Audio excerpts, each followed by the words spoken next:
Hi,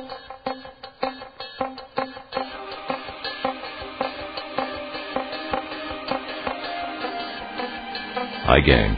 Bob Boving with you for the Mystery Project. Tonight, we start a new series of Bailey's Way by Gordon Pengilly. These are the stories of Tanis Bailey, a policewoman with the Calgary Police Service. She is young, dedicated, and often in trouble. The first offering is called Dead Man's Flats, starring Esther Purves Smith. I'm at the Calgary Stampede with Detective Donaldson. Hey, mister! Win a prize for the pretty lady?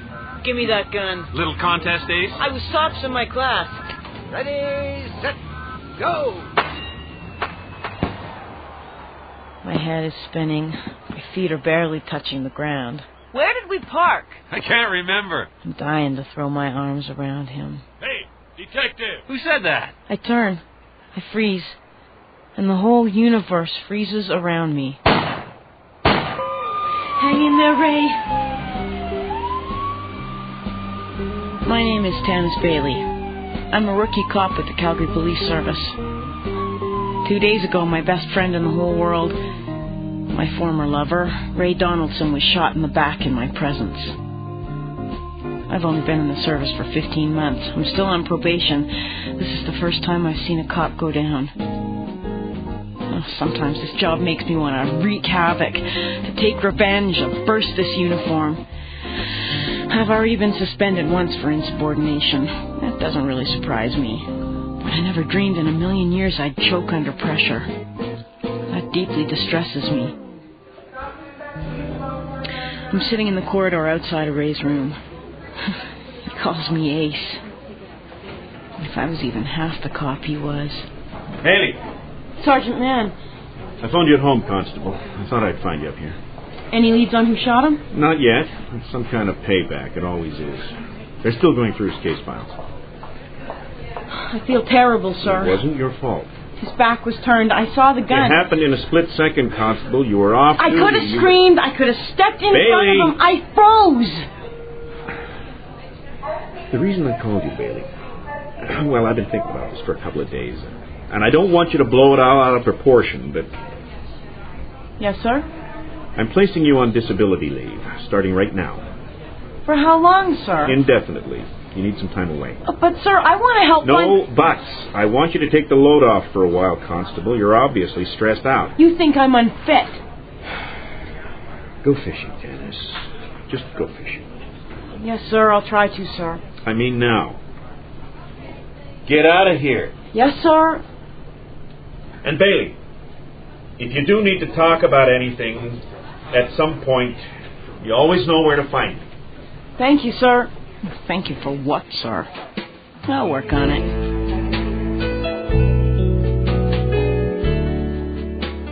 When I was a kid, my dad used to take me along with him fishing sometimes. He liked the Upper Bow River most, where the mountains roll into the foothills. And that's where I am right now, camping in a spot called Dead Man's Flats. Up next to the highway, there's a service station and a store and a restaurant. Between the highway and the campground, and stretching along the river a ways, is some private land. The whole area is a tangle of brush and swamp, old fences, and a bit of cliff bank making access to the best part of the river difficult. I'll work on that tomorrow. Oh, yeah, and fly fishing rules. Rained last night. My tent stayed dry, but this little side road I'm on is awful. Come on, baby. Wouldn't that be great? Come on. Time to hoof it. My dad and I have been down this road. I remember we asked for permission to cross a man's property to get to the river. My man's name was Hopper, a strange little fellow. That was nearly 20 years ago. I wonder... There's a shack up ahead. That's it, all right. Hi there, fella. Can I help you? Hi, I'm sorry for bothering you this early, sir, but I was wondering if I could walk across your property to get down to the river back there. I'm fishing, as you can see. Be quiet, Smokey. Go chew on something. if it's a problem, never mind. Where'd you come from? I left my car at the top of the hill. It's a bit too muddy coming down. I thought I might get stuck. A good decision. Poor tires. I used to fish that stretch a lot down there. Haven't for a long time. No, can't see good enough anymore. Is your name Hopper? That's what they call me. Well, I'm sure you don't remember me, sir. But you might remember my father, Sam Bailey. Oh, this was years ago, The pilot. Yeah. He opens the door a little bit more. It's a small shack, dimly lit. A small fire burns in a wood stove. A deer head on the wall, a shotgun below it. Are you in the Air Force too? No. You fish for a living? I wish. No, I work for the Calgary Police Service. I considered the Air Force, though, and the Army, and the Fire Department. And you're a cop? Yeah. There's a bedroom off to one side. I catch a quick glimpse of a black cowboy boot on the floor at the foot of the bed, and I hear a groan before the door to the bedroom closes quietly. Stay on the path and watch out for barbed wire. There used to be a fence back there. Thank you, sir. That was abrupt. I was just going to ask him what flies he might suggest. I walk across the property towards the woods, and I see a car sitting behind the shack in tall grass. Strange place for a car. It isn't a wreck.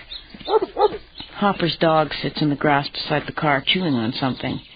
He comes to me and drops it at my feet. It's another black cowboy boot. You're a house thief, Smokey. I look closer. The boot is splattered with something purplish and sticky-looking. The dog licks at it, and it goes red on his tongue. It's blood. Now, out of the corner of my eye, I see a young woman in a window of the shack looking out at me. She has straight blonde hair to her shoulders and a thin, pale face. It's the only window on that side of the building, the side where the bedroom is. The woman draws the curtains.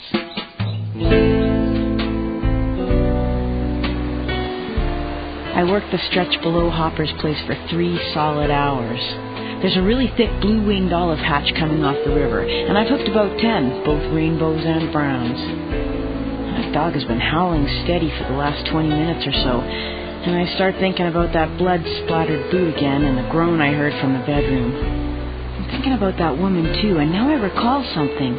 At that time, long ago when we first met Hopper, I remember seeing a photograph of a girl about my age stuck to his refrigerator door. I asked him who it was, and he said it was his granddaughter, Annie. She had blonde hair and a really pale face, and I remember thinking how she looked kind of spooky to me. That came from Hopper's place.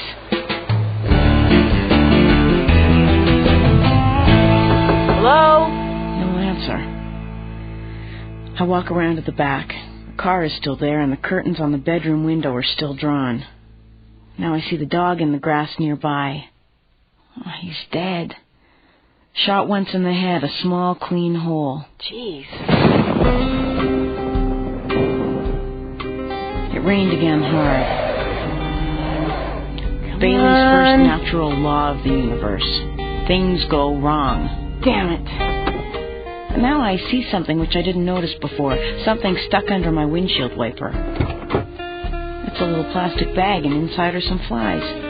4 of them, nicely hand-tied and all recognizable. A pale morning dun, a grasshopper imitation, and 2 leech patterns, black ones. A gift from the old man? That's sweet of him. Must have read my mind. I walk all the way up to the service center in the rain. It takes me a bloody hour. I see you have a tow truck parked over there. You need of a tow truck? Yeah. I'm stuck in the mud down that road a ways. Who's around here that can operate it? What do I look like, a girl? I'll stand right here. I'll go get the keys. You would have been my boyfriend back then. What's your name? It's Joe. So let me ask you something, Joe.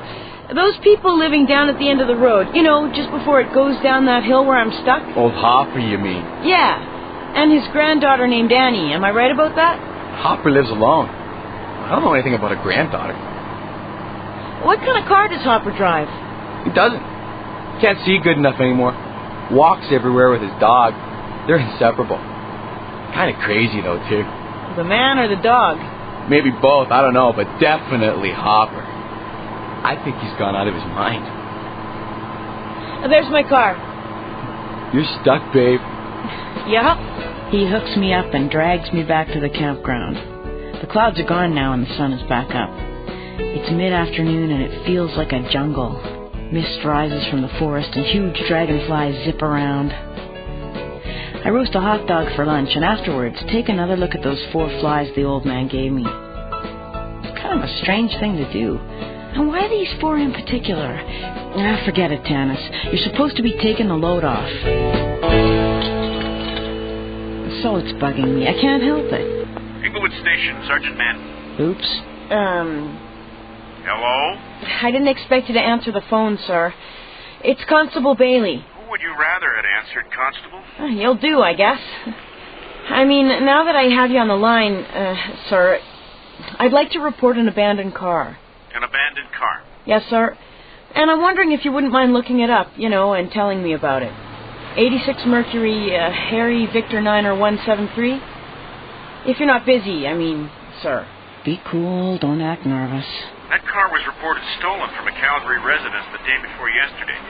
Where did you say you found it, Constable? Please deposit $1.60 for the next minute or kindly complete your call. I don't have any more change. Where are you calling from, Bailey? I'm fishing, sir, and I didn't bring a cell phone. Are you in some kind of trouble? No, not yet, sir. No, sir. Where is the car? That was graceful. Jeez, Tanis, why can't you ever just... And speak of the devil, it's the Mercury, all muddy, driven by the blonde. She pulls up to the store and goes inside. Okay. Lipstick, pack of Kleenex, registration. McBride Annie. Why the hell would she steal her own car? I look in the back. And there's blood all over the place.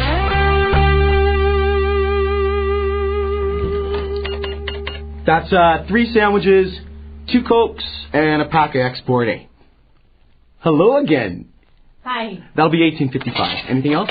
Yeah. Would you have a shovel I could borrow for a little while? A spade? What for? To dig a little hole. I won't steal it. There's one in the tow truck out there. Are you staying in the campground? Yes. Help yourself. Thanks. She turns and walks past me like a ghost. Her eyes are red and very tired looking. She could have been crying. And there's a bruise on her cheekbone. She recognizes me from this morning. She doesn't let on. How's it going, babe? Does Hopper have a phone down there? Like I said before, Hopper's a hermit. Doesn't have a phone, doesn't get the paper, doesn't get mail. Wouldn't matter anyway. What do you mean? He can't read or write, babe. I'll wait until dusk, then I'll hoof it back to Hopper's place. He's trying to tell me something. I'm almost sure he is now. I've been thinking about my father quite a bit on this trip, and I know that one of the big reasons I joined the police service was to please him, the colonel. And considering I spent the first 25 years of my life being a royal pain in the butt... What do you know? RCMP. 10 to 1 this isn't a fluke. Tanis Bailey? That's me? Constable Gibbons, RCMP, Canmore Detachment. Hi, Constable. I'm relaying a couple of directives to you, Constable, from your sergeant in Calgary. Oh, yeah? First one came into the office requesting someone to locate and check up on you. Check up on me? Your sergeant traced your urgent call to the nearby payphone. Something about a stolen car? Who said it was urgent? And then on the way over here, I received the second one directly from your boss. It seems the owner of the stolen car, Annie McBride, has a boyfriend in Drumheller Penitentiary, John Arthur Duncan, who escaped 2 days ago. What's the directive? Simple. Back off from the stolen car. This is my jurisdiction. Yours? The Mounties? Uh-huh. Where's the car, Constable? Just a minute. Is my sergeant telling me to back off, or are you? We agreed on the topic. Who reported the car stolen? Miss McBride? When? I mean, in relation to Duncan's escape. I don't know that, Bailey. Where's the car? 10 minutes drive. But you can't just mosey on down to it, Constable. There's a situation there. It's Annie's grandfather's place. Annie is there, and so is someone else, a man who I believe is seriously injured. You've seen this man? No. I heard him groan, and I saw his cowboy boots. They had blood on them. One of them. The dog had it before he got shot. Before the man got shot? No, it's before the dog got shot. Someone shot Hopper's dog. Hopper's the grandfather, and I believe he has tried to alert me to some wrongdoing. He knows I'm a cop. How has he tried to alert you? Do you know anything about fly fishing? Not a thing. Givens, there's at least 2 guns on the premises, a shotgun and a handgun. I'm going with you, and don't hand me any malarkey about directives, because the directives don't meet the situation. You need me. Aha. It's 8 o'clock. We're standing on the crest of the hill above Hopper's, and we can hear someone digging in the woods behind the shack. For the dog, you think? Annie bought 3 sandwiches at the store when she came to borrow the spade.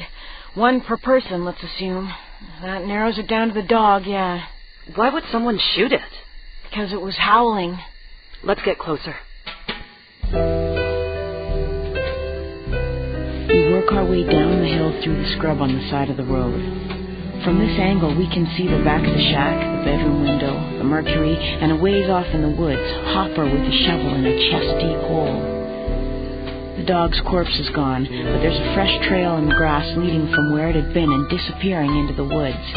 A light goes on in the bedroom, and then it goes off again. That puts our escaped convict in a shack with his conniving girlfriend. Why do you say conniving? She's with him, isn't she? Why did she report her car stolen? To confuse the picture? She's got a big bruise on her cheekbone. It looks to me like she's been socked.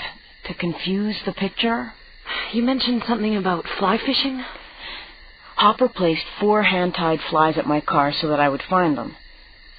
He was an expert. He'd even done some guiding, but the flies he gave me are all wrong for the season. Too late for pale morning duns and too early for grasshoppers. The 2 leeches were fine, but green ones work a whole lot better in the mountains than black ones do.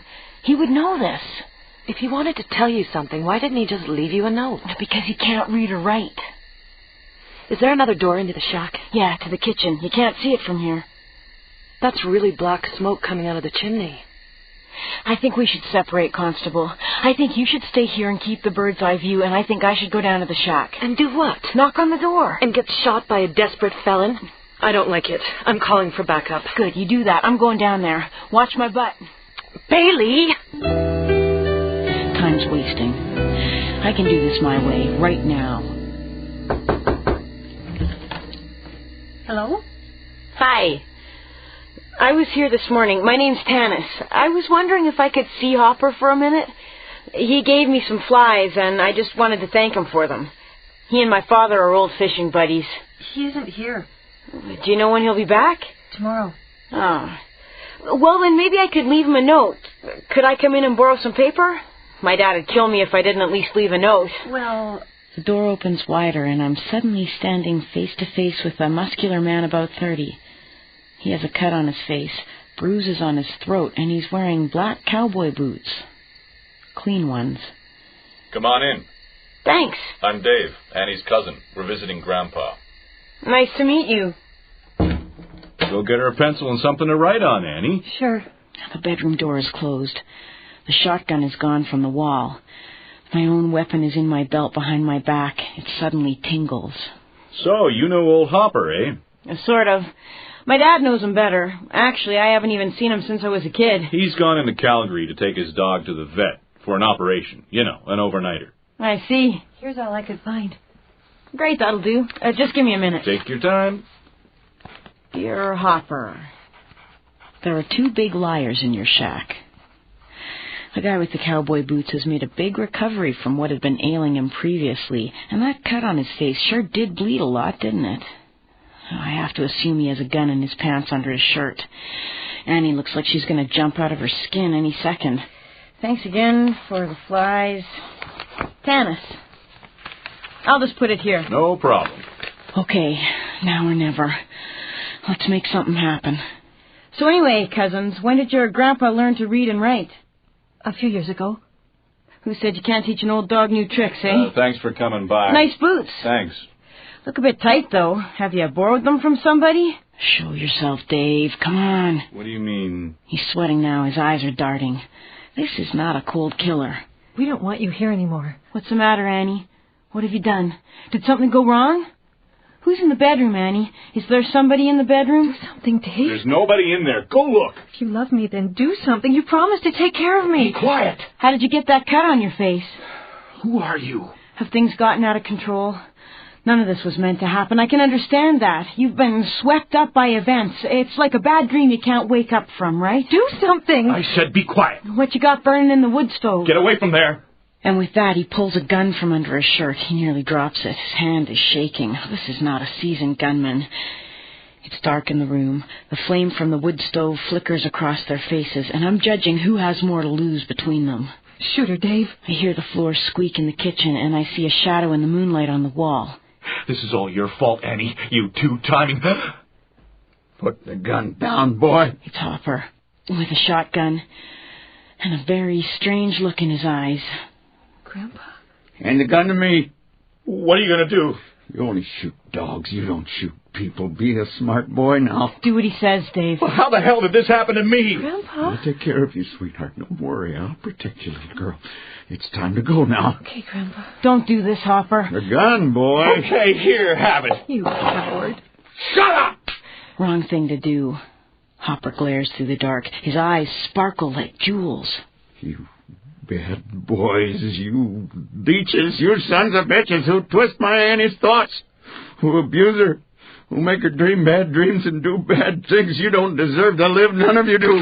Hopper! And before I know I'm doing it, I've stepped in front of Dave. Hopper and I stare at each other. My face is drained. My knees are weak. This is either the bravest or the stupidest thing I've ever done. He sees me as a stranger. Something has happened to his mind. Don't you remember me, Hopper? Freeze!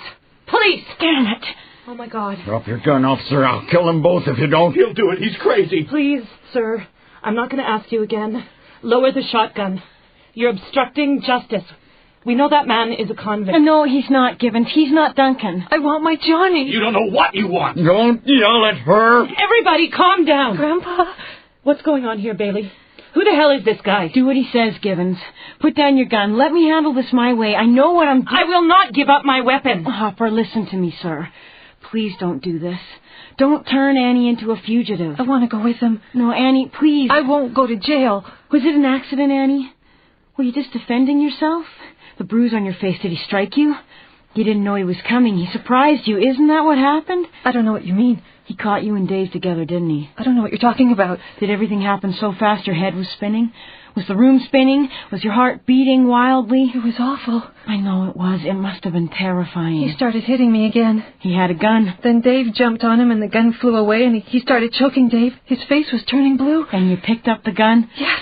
And you shot him. You shot Johnny. There was so much blood on the floor. I thought he was dead. But he wasn't. But he wouldn't let us take him to the hospital. He didn't want to go back to jail. He said he would rather be dead. And the only one in the whole world you could go to for help was your grandfather. I love my grandpa. Do you have any family, miss? Yes, sir. I have a father and a brother. My mother left us for another man a long time ago. It nearly killed me. I'm still living through it. Families are fragile things. Yes, sir. They are. He lowers his shotgun. I move slowly and take it from him. Dave collapses into the sofa, and Annie does the same in Hopper's arms. I'm sorry, Grandpa. I'm sorry. Oh, Annie.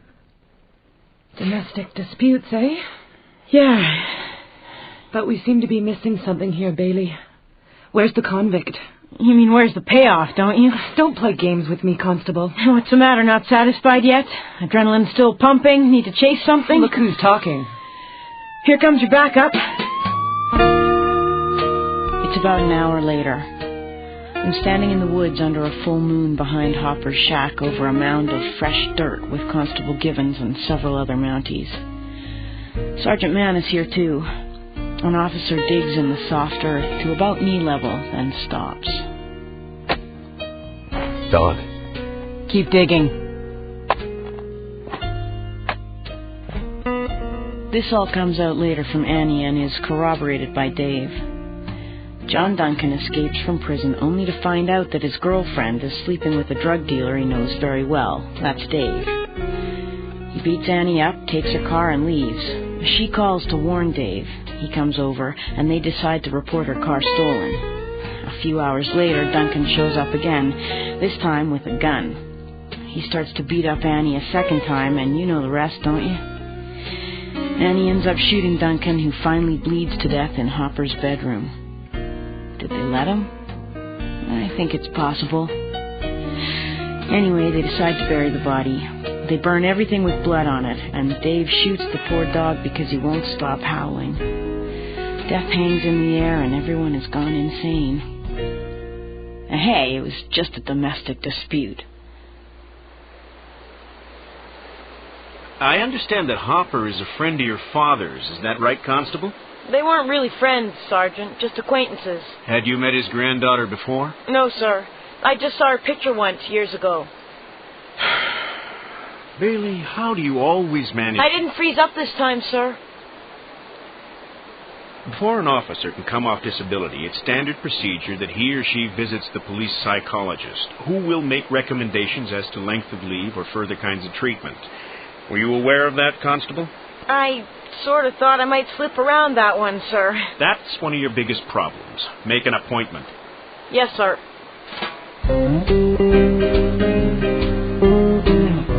Pale morning dun is a very fragile little fly. They're almost invisible. Millions of them hatch on this river every summer. And every single one of them makes me want to cry.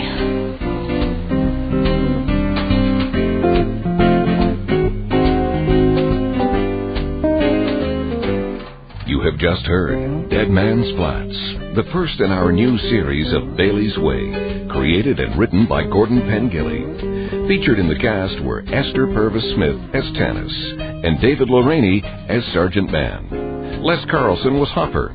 Barbara Gates Wilson was Annie. Shauna Burnett was Constable Gibbons. And Frank Zotter was Joe. The series advisor is Sergeant Andrew Comer of the Calgary Police Service. The music was composed by Dave Hamilton and performed by Neil Bentley, Tom Moon, Bob Foster, and the composer. Recording and sound effects were by Bob Doble. The program was produced and directed in Calgary by Martin Fishman. The executive producer of the Mystery Project is Bill Howell. Our coordinating producer is Barry Morgan. I'm Bob Boving, thanking you for listening and inviting your comments. You can write by mail or email us through the Mystery Project webpage. See you next week.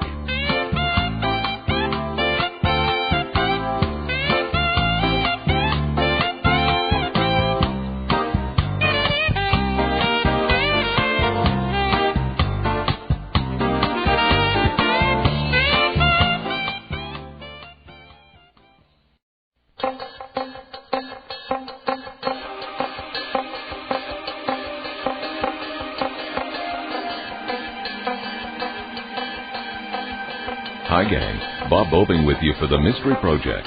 Tonight, the next episode of Bailey's Way by Gordon Pengilly.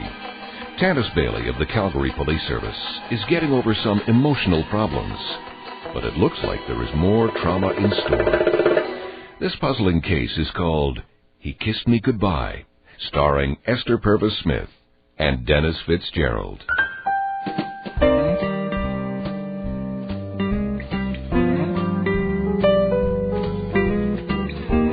I'm 2 weeks into my month-long disability leave, and before I can resume active duty, I must spend some time with a police psychologist. She specializes in stressed-out, screwed-up cops. I heard she's really good. This is Constable Tanis Bailey of the Calgary Police Service, holding it all inside. You don't seem very comfortable, Tanis. I feel humiliated. Could you elaborate on that? Sure I could. Being on disability leave for anything less than having been shot in the line of duty humiliates the hell out of me. I want to be back at work. I'd like you to find a support group. What do you mean, of cops? Yes, of cops. Cops who've gone through or who are going through similar patches. You might find it easier to express certain feelings. There's 2 or 3 numbers on the call board out there. I don't know if that's the kind of I'm help. trying to help you, Constable. Thank you, Doctor. I argue about everything.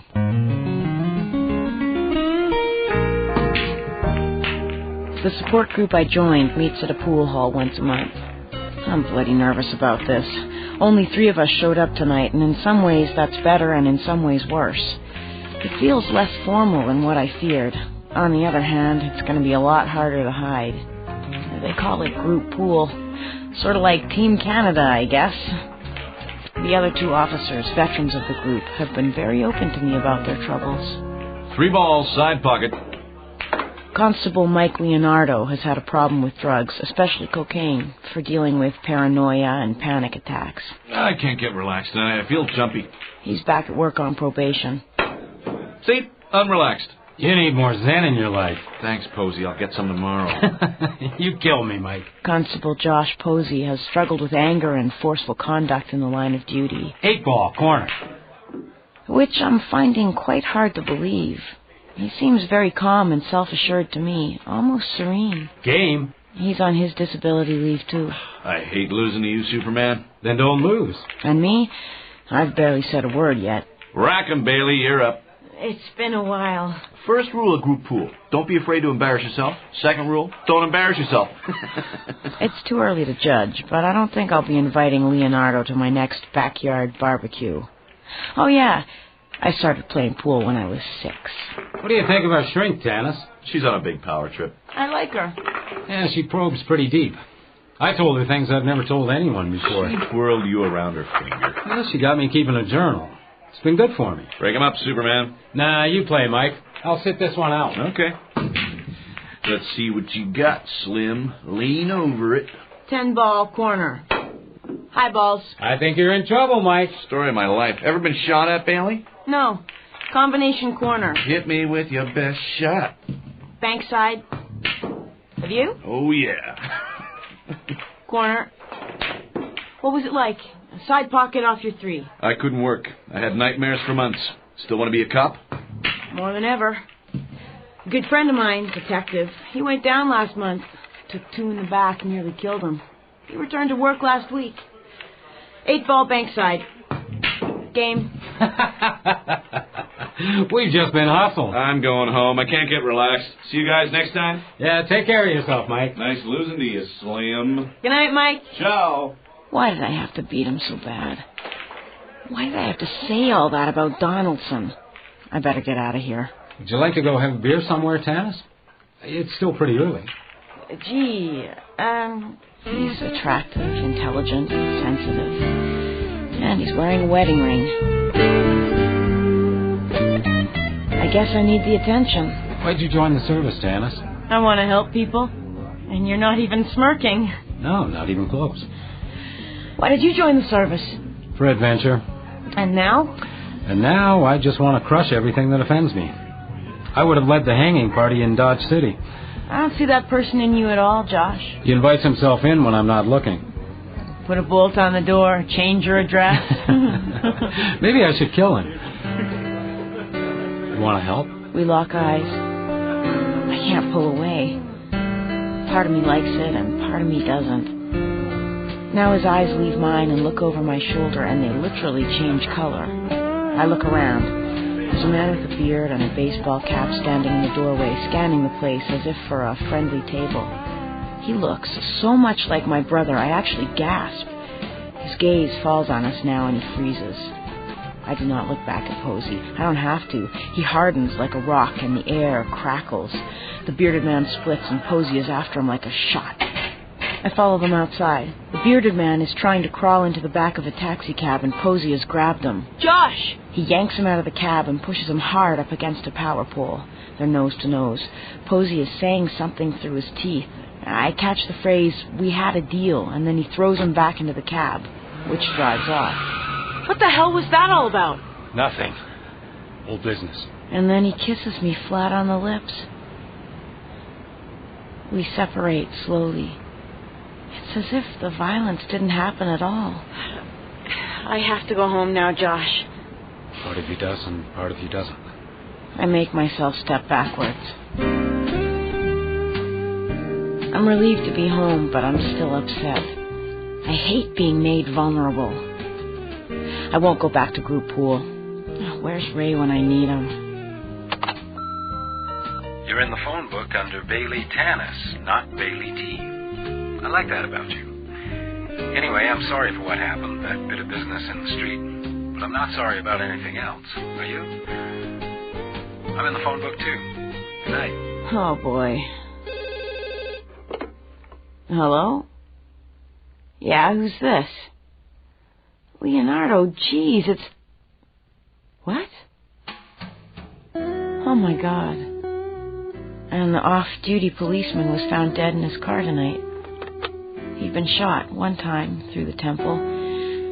Detective Donaldson is handling the investigation, and so far it looks self-inflicted. His name was Josh Posey. What time did you leave him, Ace? Midnight, just before. I got home at 12:20. The time of his message on my machine was 12:10. There was nothing in his voice, not a hint, not a tinge. Well, why did he call you? To apologize for the incident at the bar. And to ask me out, I think. He kissed me in the street. Tell me more about the guy with the beard. There is nothing more. Posey chased him, was rough with him. He yelled something at him. No, between his teeth, fiercely. He didn't yell. Go home and get some rest. I'll catch you up later. I don't believe he did it, Ray. Tanis, I found his journal sitting right on the dashboard in his car. Go ahead. Read the last entry.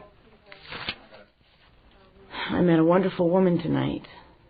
We share a lot of common feelings about life, but she can't free me. My heart is too full of fatigue and division, and I'm moments from freeing myself. I won't believe it. Go get some sleep. It's 2:00 in the afternoon, and I still haven't slept. I've been watching some home videos of my family before my mother ran off. I wasn't a miserable kid. High-strung, yeah, easy to hurt, but not miserable. That was me, Josh, the one laughing. And now I've paused on a close-up of my brother. He's about 19 here, clean-shaven, before he had a beard. Photograph. I need a photograph. I've been back to the tavern, stayed a few minutes, and now I'm leaving again. I cross the parking lot, and I see a black Laredo with tinted windows parked beside my car, which wasn't there when I came.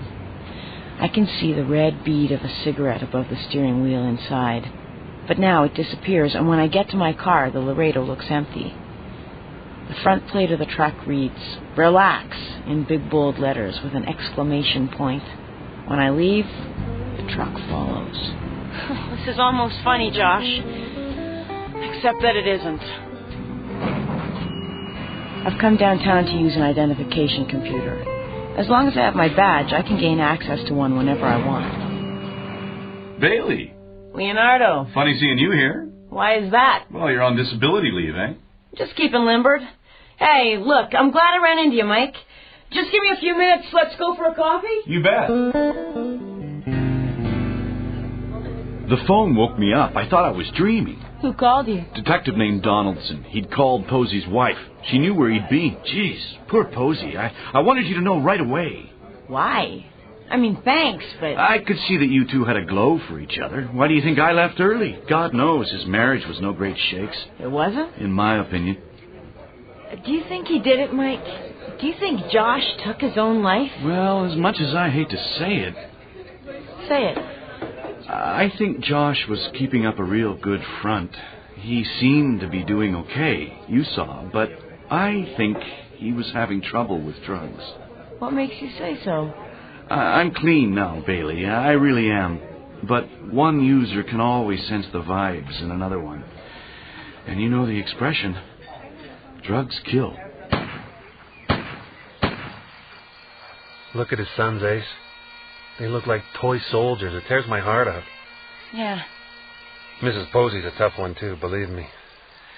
Did the coroner's report come in yet? Preliminary. Self-inflicted. Where have you been? I've been calling you. I've been out. Where are you going, Tanis? Don't you think you... Mrs. Posey? Yes? I'm deeply sorry for your loss, ma'am. I'm Constable Bailey. I was with Yes, I know. Listen, can we sit down and talk sometime? I'd really be grateful for that. Whenever you... Would you like to come over to the house? What do you mean, right now? You wouldn't be infringing on anything. I feel you watching me, Josh. It doesn't have to be dark in here, does it? I don't like dark rooms. I even sleep with the lights on when Josh isn't here. I'm going to have a drink. How about you? A glass of red wine? All right. Josh didn't drink very much. I'm the drinker. It's my way of handling the pressures of being a cop's wife. It's not uncommon. Here you go. Thank you. How about yourself, Constable? How do you handle the pressures? Not very well sometimes. You were in my husband's support group. I just started it, yes. As far as anybody knows, you were the last person to see him alive. You went out together after the meeting. Yes, ma'am. Did he seem like a man who was planning to blow his own brains out to you?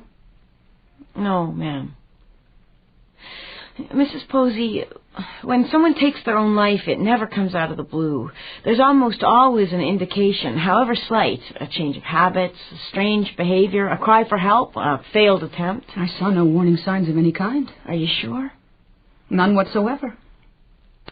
Did he have any enemies you know of? Was he mixed up in anything illegal? Was he having an affair? Was he murdered, you mean? It's possible for someone who knew what they were doing to fashion a suicide, yes. There were no secrets between us. How did you know that your husband and I went out together after group pool? Mike Leonardo told me. When? At the funeral. He pointed you out to me. Yes, I know. I think he's a very strange man, too.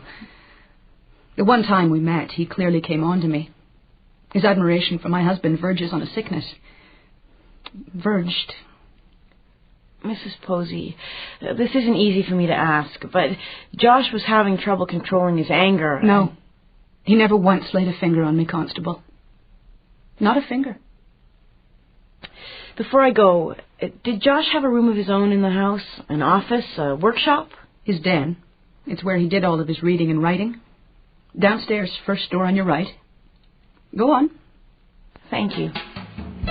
This is so weird. A small room, wall full of books, desk, computer. The desk drawer locked. I was an Air Force brat, Josh. Moved around a lot, no real friends. Lots of time on my hands to play with my pocket knife. Hope you don't mind. 2 keys on a ring, a day timer, and a handgun. One key has the number 24 on it, and the other the word front. Apartment keys? Last entries in day timer. On the date of his death, 3 separate reminders. Group pool, Cindy's birthday, and the name Judd Martin. Well, Judd Martin is a Calgary lawyer, I do know that. Pretty busy day, all things considered.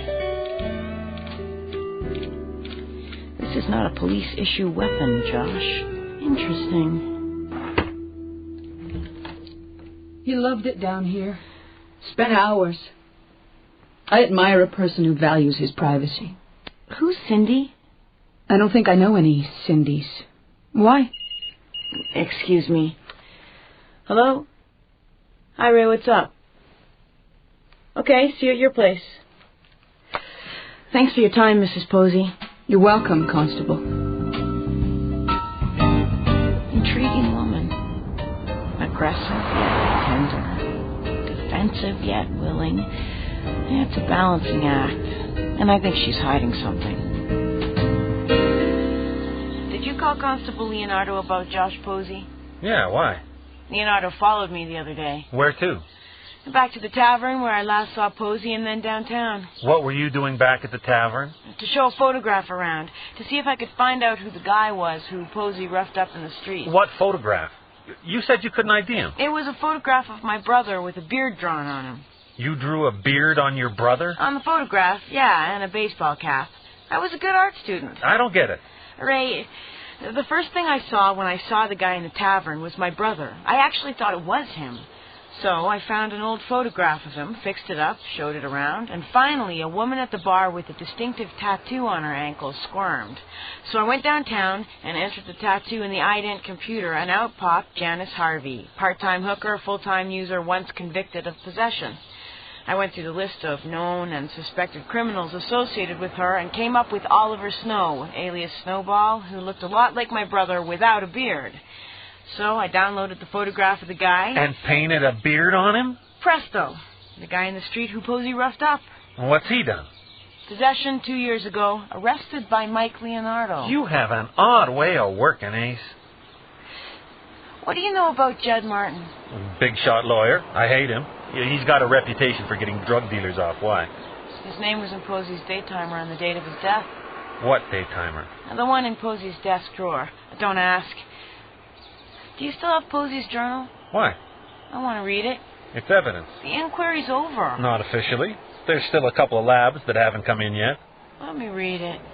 What harm could I do? Hard to predict. Go get it. I got a feeling I'm going to regret this. Your journal saddens me, Josh. A touching self-portrait of a man who is trying very hard to better himself. A tough confessional with light at the end of the tunnel. No mention of Snowball, Cindy, or Judd Martin, or anything at all about drugs.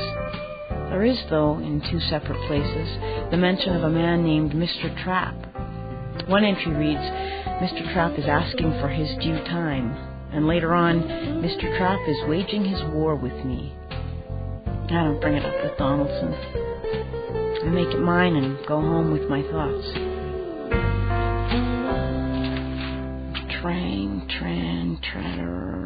Trap. There's only one of them spelled with 1 P as in his journal.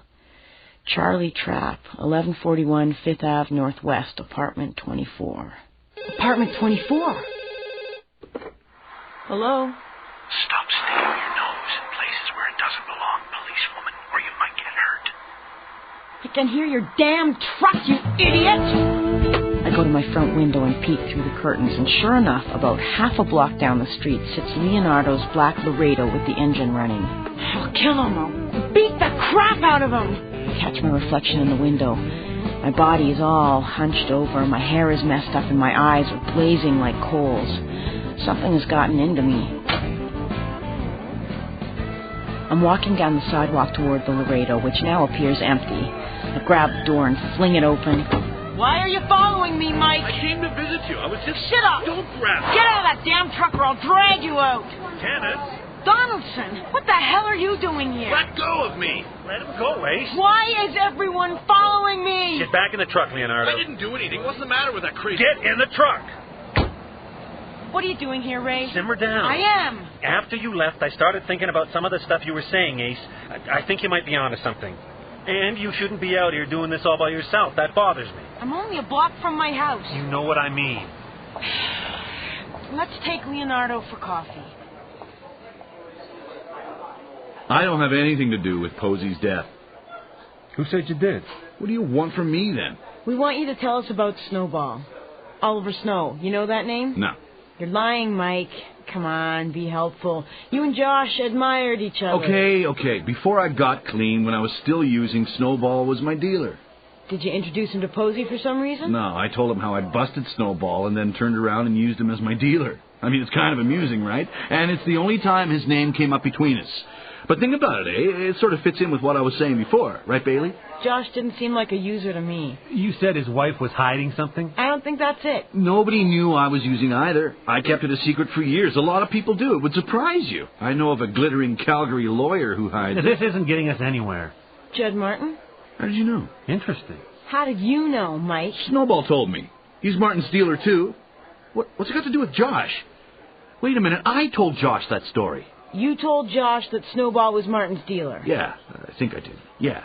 How many other stories have you forgotten? Get off my case. You get off mine, Leonardo. Let's go, Ray. Yeah. Where to? Do you think Leonardo has a motive for killing Posey? Sure. He wanted his wife, and his house, and his clothes, and his charm, and his good looks, and his brains. Leonardo wants to be Josh Posey. But no, he didn't kill him. He's too much of a chicken shit. Then why is he spying on you? Because he's afraid I'll find out that he started to use cocaine again. Want to bet? He's totally paranoid, Ray. He shouldn't be working. By the way, how's your back doing? It's coming. So where are we going? Hello there, Constable. And to what do I owe the pleasure? Hi, Mrs. Posey. I retrieve the set of keys from Josh's desk drawer. Mrs. Posey stands by but says nothing. She doesn't seem at all alarmed or even very curious. She'd been drinking heavily. She follows me back up to the front door, where we search each other's eyes. He did abuse me, Constable. Not physically. He could get into my head and twist my thoughts. It was frightening. And then he would cry and leave the house for days. It went on like this for years. Shall I come back and see you sometime? It's all over now. I don't ask for clarification. Serious Mr. Trapp. You know, it never occurred to me that he might have been a real person. I thought it was a nickname he had for his depression or something. Kind of a dump. I wonder what he does for a living. Here it is, apartment 24. Aren't you going to knock first? He isn't in there. How do you know? Look, Ace. On the floor over there. Video camera, different lenses and attachments, directional microphone. Surveillance equipment. Make any sense to you? 2 VCRs hooked up together. He's been making dubs of something. Voila. Cassette tape. Load it. We're in a motel room with Snowball. He's pacing, he looks anxious. There's a knock at the door, and in comes a man in a 3-piece suit. Judd Martin. Out comes the money, out comes the drugs. I'll be damned. The lawyer leaves. Snowball looks directly into the camera from about 3 inches away, and he grins like a cat. Judd Martin was being blackmailed by these guys. Let's go find Snowball. He's our link. This has really blossomed, Ace. Maybe Martin killed Posey. Wouldn't that be something, eh? Yeah. You okay, Tanis? Are you there, Charlie? Did you get my other message? Where are you, Charlie? I miss you like crazy. Who the hell is that? Hit the machine. Hello, Mr. Trapp. This is the manager. Your rent is past due. Could you please take care of that? Thank you. Thank you, Charlie. I'm shocked. I don't know what to say. What a wonderful birthday present for Cindy. Should I ask any questions or just be happy? When will I see you? We love you. Oh, my God. What's going on, Ace? Who's Charlie Trapp? Oh, my God, Josh. Tanis? She said she would meet me in the playground across from her house. She said her daughter would be wearing a bright red coat. The woman's name is Lynn O'Neill. Her 4-year-old daughter's name is Cindy. When I told her on the phone that Charlie Trapp was dead, she sobbed. Today I'm going to tell her how he died, and that won't be easy either. Blackmail money? I won't bring it up unless she does. As far as I'm concerned, it's a done deal. Spend it wisely.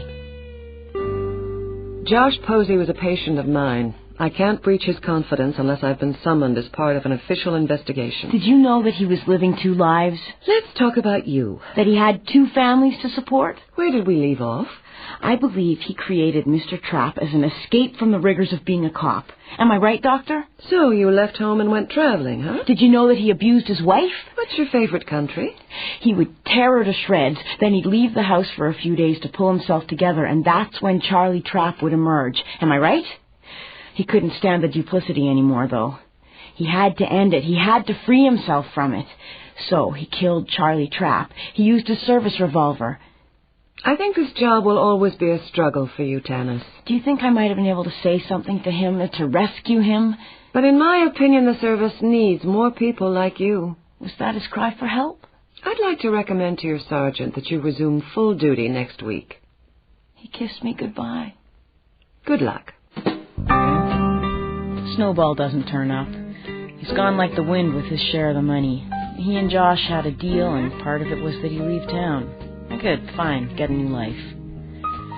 In one fell swoop, Josh Posey affected the roots of about 6 people forever. Did I really fall in love with him, or did I just see a big part of myself in him? A very fragile, hidden part. I'm sitting here by the river, and I'm staring at the moon. Part of me is reeling like a drunk, and part of me is strangely at peace. I start back in uniform tomorrow. I'll attempt to share the peace.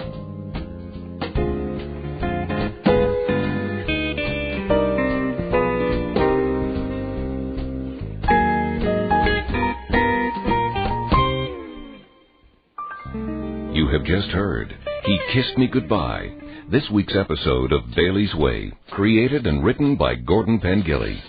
Featured in the cast were Esther Purves Smith as Tanis, Grant Linneberg as Ray Donaldson, Dennis Fitzgerald as Leonardo, Andy Mayton as Posey, Natasha Georgis as Mrs. Posey, Edward Belanger as the manager, and Caroline Cave as the woman. The series advisor is Sergeant Andrew Comer of the Calgary Police Service. The music was composed by Dave Hamilton and performed by Neil Bentley, Tom Moon, Bob Foster, and the composer.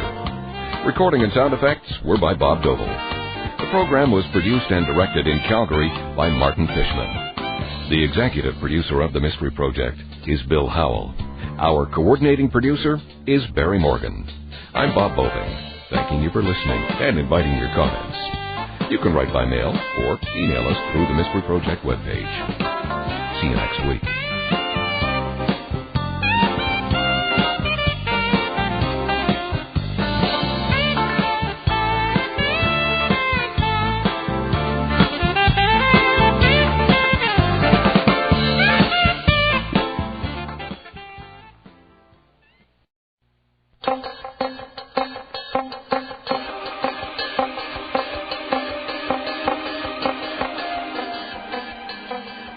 Hi, gang. Bob Boving with you for the Mystery Project. Tonight, the next episode of Bailey's Way by Gordon Pengilly. Tanis Bailey is a policewoman with the Calgary Police Service. She is young, dedicated, and often in trouble with her superiors. This case is called Logan's Lost Herd, starring Esther Purves Smith.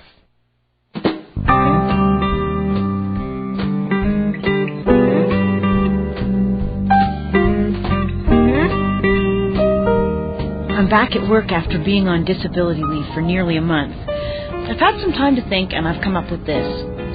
While the service encourages individualism, self-motivation, and a creative approach to problem-solving, I have to learn to color inside of the lines. I've also come to realize that I'm pretty damn fragile around some personal issues, which doubtlessly need some addressing. Meanwhile, it's a slow night out here. I guess I should be grateful. I was actually kind of nervous getting into the uniform this evening. Emergency vehicle. Oh, good, some action. I hope it doesn't involve guns. Or fist fights, strangulation, mayhem, blood, fire. I'm with you, 911. 38 Elizabeth. That's a copy. See you there. Okay, where am I? Busy intersection up ahead. One-way street going the wrong way coming up on my left. We'll call it a shortcut. I'm Constable Tanis Bailey, and I'm back in the swing of things. The call is to the home of a family with a desperately sick child. I get there before the paramedics do. Help us! Come quickly! The child can't walk and isn't responding to voices. I check for vital signs, air passage, visible injury. I don't know what's wrong with her. The mother of the child is frantic, of course. Her husband's been out all night. There's liquor on his breath, and he seems a bit unsteady. It's 1 o'clock in the morning. We're secure. Let's move it. I'll go with the ambulance, Jim. Come and ride with me, Mr. Logan. I'm okay. I'll drive. You've been drinking, sir. Get out of my face. Forgive me, sir, but I have to insist on this. I reach into his car and take the keys out of the ignition. He glares at me. Your wife said that she and your daughter ate out this evening. I've seen serious food poisoning before, Mr. Logan. Stomach cramps, immobility. So now you're a doctor. What do you do for a living, sir? I'm in between right now. I'm a certified meat cutter, if that's any of your business. Where are you at this evening? Neighborhood pub. I play in a darts league on Thursdays. They need me. Oh, it's nice to be needed, all right. I'm sitting in the corridor at emergency writing up my report. The Logan child worsened en route. Her condition has been upgraded to critical. I have nothing else to offer the situation. We've got a prowler at a takeout hamburger joint at 7th Avenue and 12th Street Bridge. 1042, copy that prowler on 7 and 12. It's parked on a side street, and I'm making my way up the alley in the dark. The place is called Bibby's Real Burgers. It's only a few blocks from my house. I cast my light on the back entrance. The door is ajar, and the prowler lurks within. draw my weapon, clutch the doorknob, and fling it open. Police! A young man in a high school jacket squints into my flashlight. He makes a dash for the front door past the service counter. I pursue him, vaulting the counter, and make contact with the intruder. I'm not a thief! Put your hands behind your back, sir. I can explain what I'm doing Be here. quiet until I say so, sir. Spread your legs, please. What's your name, sir? Dale Radford. What are you doing in here, Mr. Radford? I work here. I forgot my jacket today. I'm the assistant manager. I have a key. Why couldn't you wait until working hours? Because I'm leaving Calgary tonight with my girlfriend. And why the big hurry? I got thrown out of the house. I don't have anywhere else to go. We have some friends in Penticton. Oh, where's your girlfriend? She's waiting in my car down the street. Let's go talk to her. The three of us sit in my car, Dale Radford in the front with me, and his girlfriend Emma in the back. I found luggage in their car, and the young lady confirms the jacket story. She's wearing a black jumpsuit and a black beret, kind of a combination between a beat poet and a cat burglar. Why did you get thrown out of your house tonight, Dale? I had a fight with my dad. My mom called 911 because she thought I was going to kill him. Big exaggeration. I'm 19 and I'm not going back there. Do you live at home too, Emma? Uh-huh. Any brushes with the law? Uh-uh. Do you have a job? I did, at Bibby's. I quit yesterday. Why? The boss and me, we just didn't get along. We argued a lot, about stuff at work. You ran from me like a culprit, Dale. You startled me. I panicked. What's your boss's name? Arlo Bibby. Okay, so here's what we're going to do.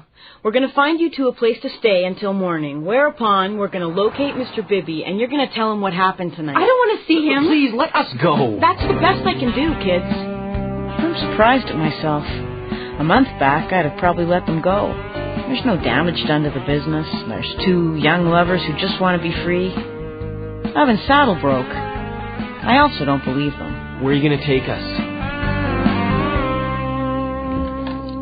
Home sweet home. You take your shoes off. I just had the hardwood refinished. So here's the deal.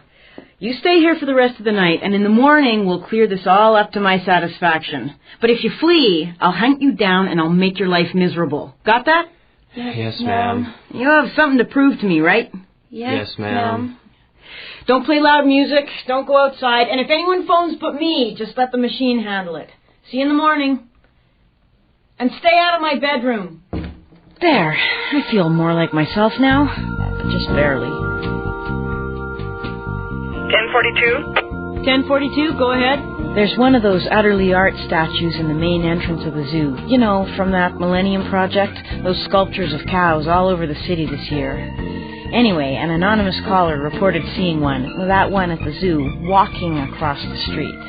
And when I get there, the cow, indeed, is gone. Her name is Africow. She has stripes like a tiger. I've dropped by the station for coffee.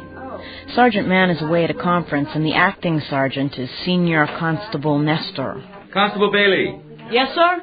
He's looking to be promoted. Need I say more? Have a chair, Constable. Thank you, sir. Constable, that little girl you helped get to the hospital earlier on this evening died about an hour ago. I'm told that your handling of the situation was of no negative factor, and it's been recorded, so I'm very sorry. Cause of death, sir? Some kind of virus. Keep it under your hat. Yes, sir. You look a little frazzled, Constable. Why don't you call it a night? I'll finish your shift myself. It'd be nice to get out of here, for a while anyway. Thank you, sir, but I think I'd All rather... is well, Constable. There's nothing to prove. Do you copy me? Yes, sir. One step at a time on the road to recovery. Thank you, sir. He thinks it'll make him look tough by sending me home. No negative factor. Thanks a lot. Hi, this is Tanis. Please leave a message after the beep and I'll get back to you as soon as I can. Thank you. Dale, Emma, this is Constable Bailey. Pick up the phone. Pick up the phone. Pick up the bloody phone. I've probably been robbed. The couple has vanished. It's as if they hadn't been there at all. Good thing I had their car towed away. On foot, with luggage. Young love is so stupid. I decide to go back to the burger joint and have a better look around. I use my pocket knife. The place is clean and tidy. I look around the joint and finally spot a spray can lying on the floor in a corner. It's a can of liquid fire, a cold engine starter fluid. Diethyl ether. The stuff is about 50 times as inflammable as gasoline and infinitely easier to handle. For use in commercial kitchens? I don't think so. Shut up. Garbage truck. Nearly morning. And I glance at the can that the cat tipped over, and I see that it's stuffed to the brim with crunched up newspaper. I pull one out. The Longview Morning Star. You're a long way from home. I dump the whole can out. It's all the Morning Star. The whole garbage can full. I check the other can, too. Dick. What the hell you doing, lady? Good question, Bub. I love this time of day. The sun is a thin pink ribbon and the sky is just tinted with purple. I can look down the river and see the horizon. I once canoed from the heart of the city all the way out to the Indian Reserve at Gleason. It took me 3 days. Calgary's a great place to live. It's amazing how close we are to farmland, ranchland, a veritable wilderness. The police. Can I see your license Hi, and registration? Sergeant Nestor. What are you doing, Constable? I sent you home 2 hours ago. Couldn't sleep. Just driving around. You went through a stop sign back there. I did? More bad news. They've isolated the virus that killed that little girl last night. It's the E. coli virus. I planned to call you later about it. Wow. Are you moonlighting on us, Bailey? Beg your pardon, sir? Your back seat is full of newspaper. Are you delivering? No, sir. You see, my trunk is full of camping equipment. You're the weirdest cop I've ever met. Nice bumping into you, too, sir.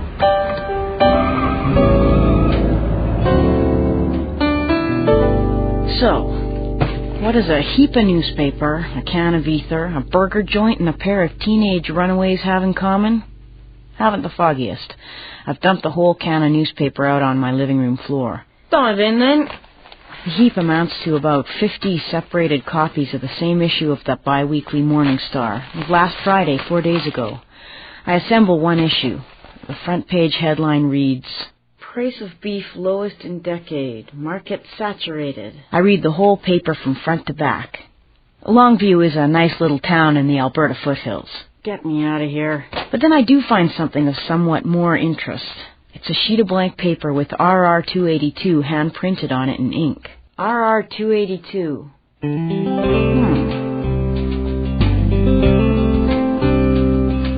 lying in bed now listening to Ian Tyson's Lost Herd CD, and I'm drifting on the music, and I'm thinking about the parents of the little girl who died tonight. And I'm thinking that I'm 27 years old, and I can't even imagine having kids. I told my psychologist all about my crazy mother leaving us when I was a teenager, and how it disturbed me so much. And you know what she said? She said that I'd probably never even consider having a family of my own until I dealt with my mother somehow. Oh, yeah?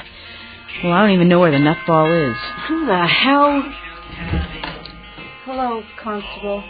Emma. And that's when it got real awful between us. He said we should just leave.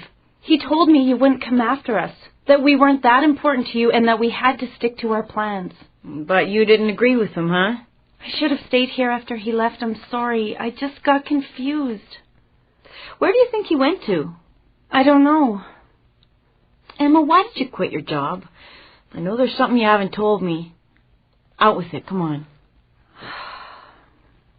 Mr. Bibby said he'd give me a big raise if I had sex with him. Dale's got a real bad temper. I almost didn't even tell him about it. But you did. You told him, huh? Yeah. Okay, Emma, get your coat. Where are we going? We're going to go find your boss. And we're going to have a little chat with him. I don't phone first. We drive to his house and we walk right up to the door. Mr. Bibby? His car's in the driveway. I can hear music inside. I try the door. Locked. We go around to the back and that door is open. Wide open. And we find Arlo Bibby lying in the middle of his kitchen floor. He's been stabbed to death.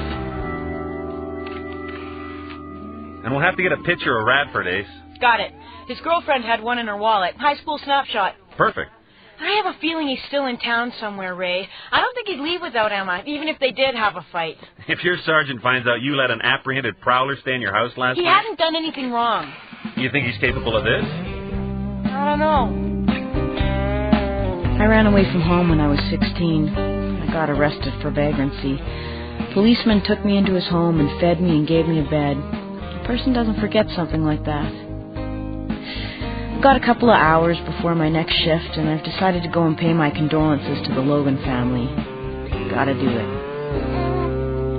I'm really worried about Jim. He won't stop drinking. He won't talk to me. Where is he now? Down at the pub, I guess. I wish he'd get a job. We've been living off the money I got from my dad when he died, but it won't last forever. I don't even know how much is left. Jim takes care of our finances. I see. Would you go and talk to him, officer? He won't let me near him right now. I better get that. Will you hold the baby? Sure. Hello? Don't call it a service for nothing, I guess. Hello there, Bright Eyes. Gucci goo. Oh, brother. Oh, my God. Are you sure about that? It's been confirmed. Everyone with the virus ate at the same place in the last 36 hours. Bibby's Real Burgers. Mr. Logan? Looks like death warmed over. I guess you don't recognize me out of uniform. It's Constable Bailey? What do you want? Been to your house, sir. I've spoken with your wife, and I just thought I'd come You down thought you'd come here and give me a piece of your mind, right, Bailey? Walk in here and tell me I'm a lousy human being? No, sir. I came to pay my respects to you. You've paid him. Now leave me alone. Your wife needs you, Mr. Logan. Well, get your hand off me. Mr. Logan. You don't understand what I've been through. Can I get you anything? No, thanks. He's pretty broke up. Yeah. I told him to go home. I even phoned his wife. What am I supposed to do? Cut him off? Chase him out? Have you tried? He'll just go somewhere else. At least he has a few friends here. His best one's usually here, the Burger Man. The Burger Man? Arlo Bibby, you know, down the street. Logan and Bibby are friends? Yeah, a long time. They went to meat cutting school together. Jim Logan flunked out. Now they're darts partners. You don't say. Be a team player, Tanis. So Radford and his girlfriend might be involved in a bungled arson plot, which might be connected to the murder somehow? Yeah, that's right. The burger joint's been quarantined. The inspection team is there right now. And you started to say something else about that can of ether you found in the joint? Yeah, there's a purchase sticker on it. It was bought from the neighborhood Mohawk store. The guy at the counter said he sold a can to a kid in a high school jacket, same night I caught Dale Radford at Bibby's Burgers. I mean, how many cans of this stuff do you think gets sold in warm weather? Is the girl still at your house, Ace? What the hell is she doing there? My big mouth. She's really upset and she won't go home, sir. When I left, she was sleeping. Go bring her in, Constable. That's probably a good idea, Ace. I beg to differ. I've gained her trust, and I'd like to keep it. You see, I still don't think she's telling me everything she knows, and I don't think she'll respond under pressure. She loves Dale Radford. We have to keep factoring that in. It's your call, Detective. Let's put a watch on the house. If she abandons, we'll follow her. Maybe she'll lead us to Radford. My thoughts exactly. I can't remember the last time we actually agreed about anything, Ace. It must be a fluke. Anything else? Donaldson. Oh, yeah? Where at? I'll meet you back over there, thanks. We think we got the murder weapon. A bloody 10-inch carving knife was found in an alley close to the scene. It matches the set owned by Bibby. How can I help you, Detective? Put that watch on Bailey's house. Then tag along with me if you want. It's your district, Sergeant. Bailey, you. Me, sir? Watch my own house? It's your situation. Weird. So here I am, sitting in an unmarked car, watching my own house. Too weird.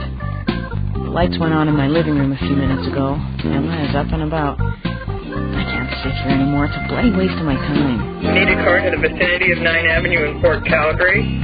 A cow has been spotted on the railroad tracks. The cow has claws. I've got to put some subtle pressure on her somehow. Emma, look at me, damn it. Look at me!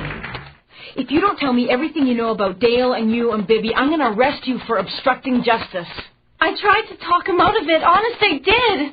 He was so mad about Bibby and the sex thing with me. He said he found out that Baby didn't have any fire insurance and that a fire would put him right out of business. I'm sorry. That was easy. So where the hell is he then? I just got off the phone with him before you walked in. He phoned here? On my cell phone, yeah. His parents are gone on holidays. He made up that whole story about being kicked out. He was home watching TV. Please, don't arrest me. How did Dale say he found out that Bibby wasn't insured against fire? I don't know. Dale's so sneaky sometimes. Did he kill Mr. Bibby? Do you think he did? I don't know anything anymore. Go rinse your face off. I radio Donaldson and tell him where Dale Radford is. Then I give Emma a ride home. She's young and mixed up, but I'm pretty sure she's not hiding anything else. Can't say the same for Dale, though. Why would he tell her Bibby wasn't insured against fire? I find that really hard to believe. It's an older wooden structure. It's a kitchen, for God's sakes. My shift is over. The sun will be up in an hour. It's about 100 kilometers to Longview. Booted.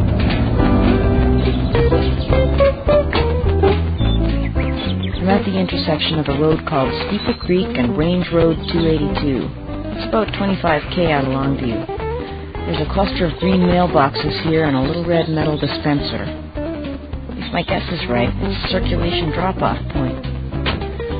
An elderly woman wearing cowboy boots and blue jeans gets out of the pickup, goes into the back, and drags out a twine-tied stack of newspaper. How's that for timing, eh? Can I help you? You look lost. No, ma'am. I'm pretty much where I want to be at the moment. A Longview Morning Star? That's her. So people just take one when they come to pick up their mail, huh? Self-serve. Ever had a bunch go missing? Funny you should ask that. She cuts through the twine with her pocket knife and hands me a paper. The front page jumps out at me. Local rancher loses cattle to wolves. Are you a Calgary reporter? I'm doing some research, yeah. Could I get some directions from you? The rancher, the one who reported his cattle killed by wolves in the newspaper, is named Don Logan. Coincidence? I don't think so.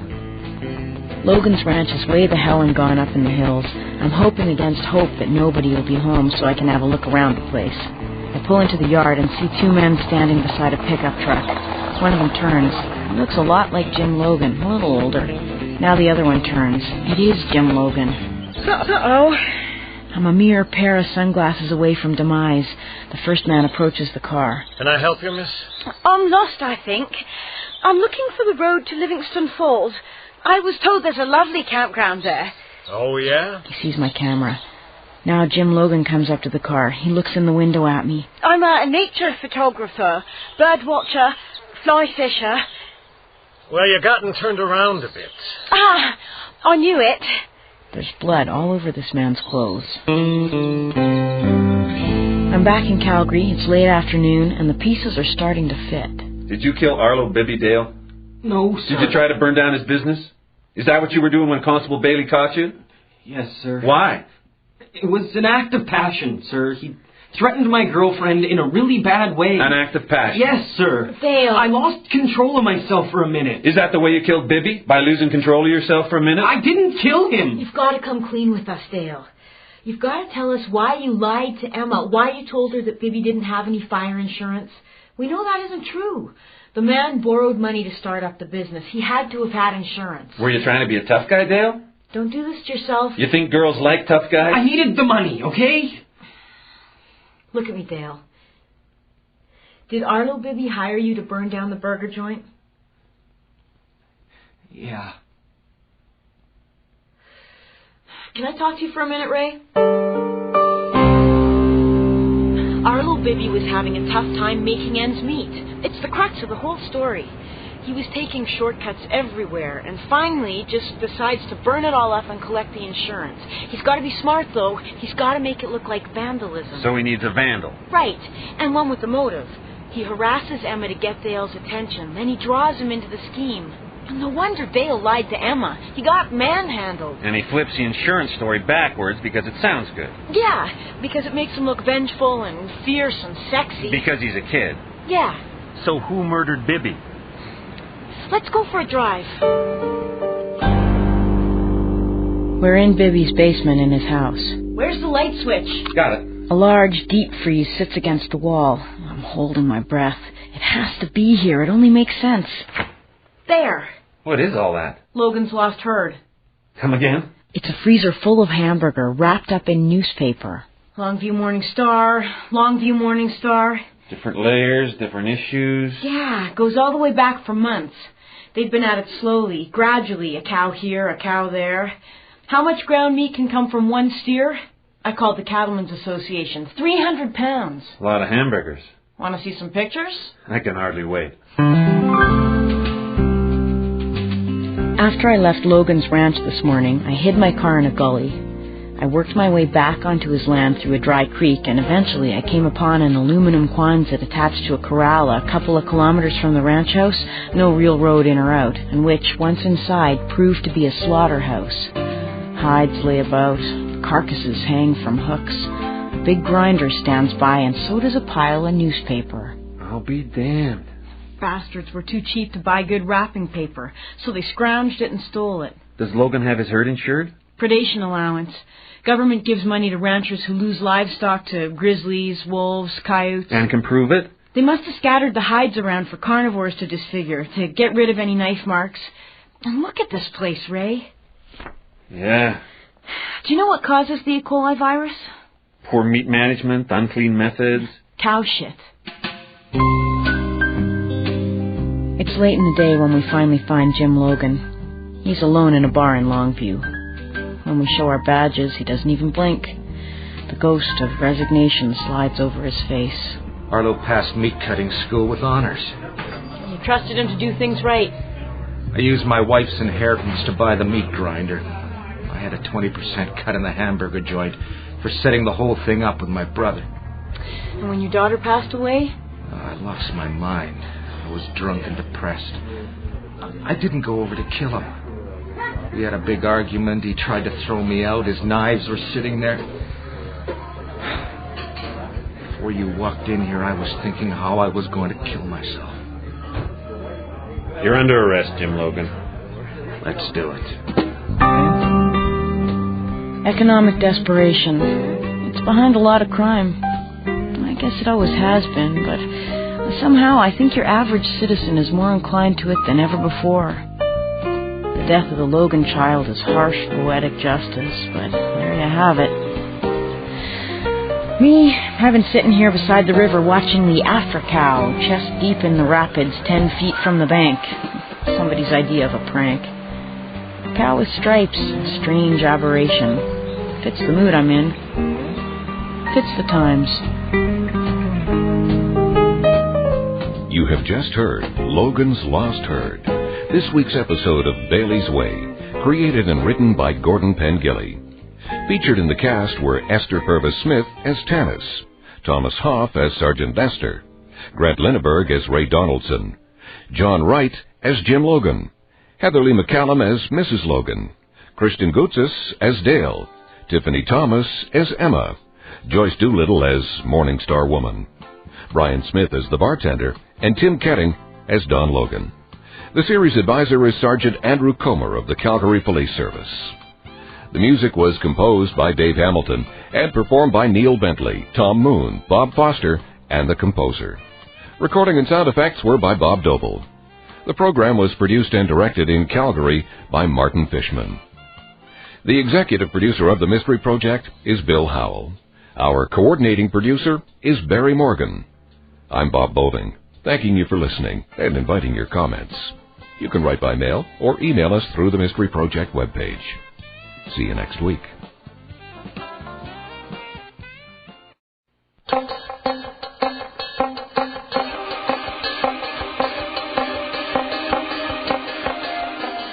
Hi, gang. Bob Boving with you for the Mystery Project. Tonight, the next episode of Bailey's Way by Gordon Pengilly. Tanis Bailey is often in trouble with her superiors, but this time it's worse. She's in some heavy danger from the wrong side of the law. The case is called The Hood, starring Esther Purves Smith.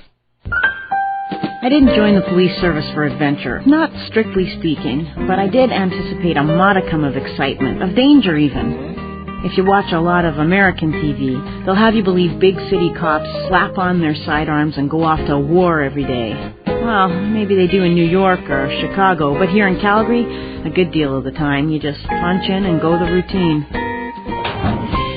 This is Constable Tanis Bailey behaving in such a manner as ordinarily befits the uniform.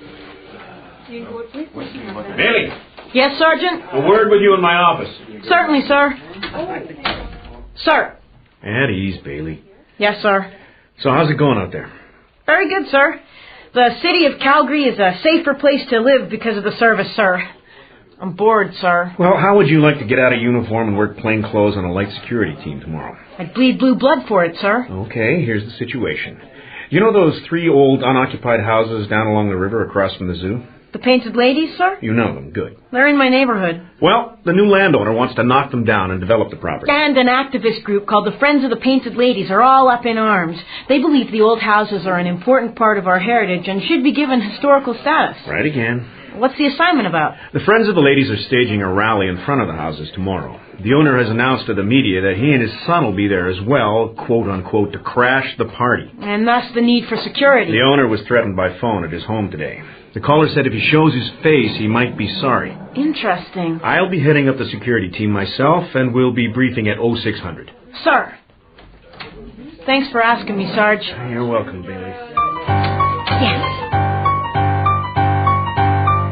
The owner of the property is named Dusty McCready, and boy, oh boy, does he cut a swath through Calgary. Stand back. McCready was born on a ranch outside of the city. When he was a boy, his pa struck oil on the North 40, but lost it all to bad business decisions. Years later, McCready himself went to work in the oil patch and traveled the world. Upon his return, he went to university in the East, where he earned degrees in political science and economics and starred on the football team. After graduating, he parlayed his savings from the oil patch into the real estate industry and parceled the family ranch into high-priced acreages.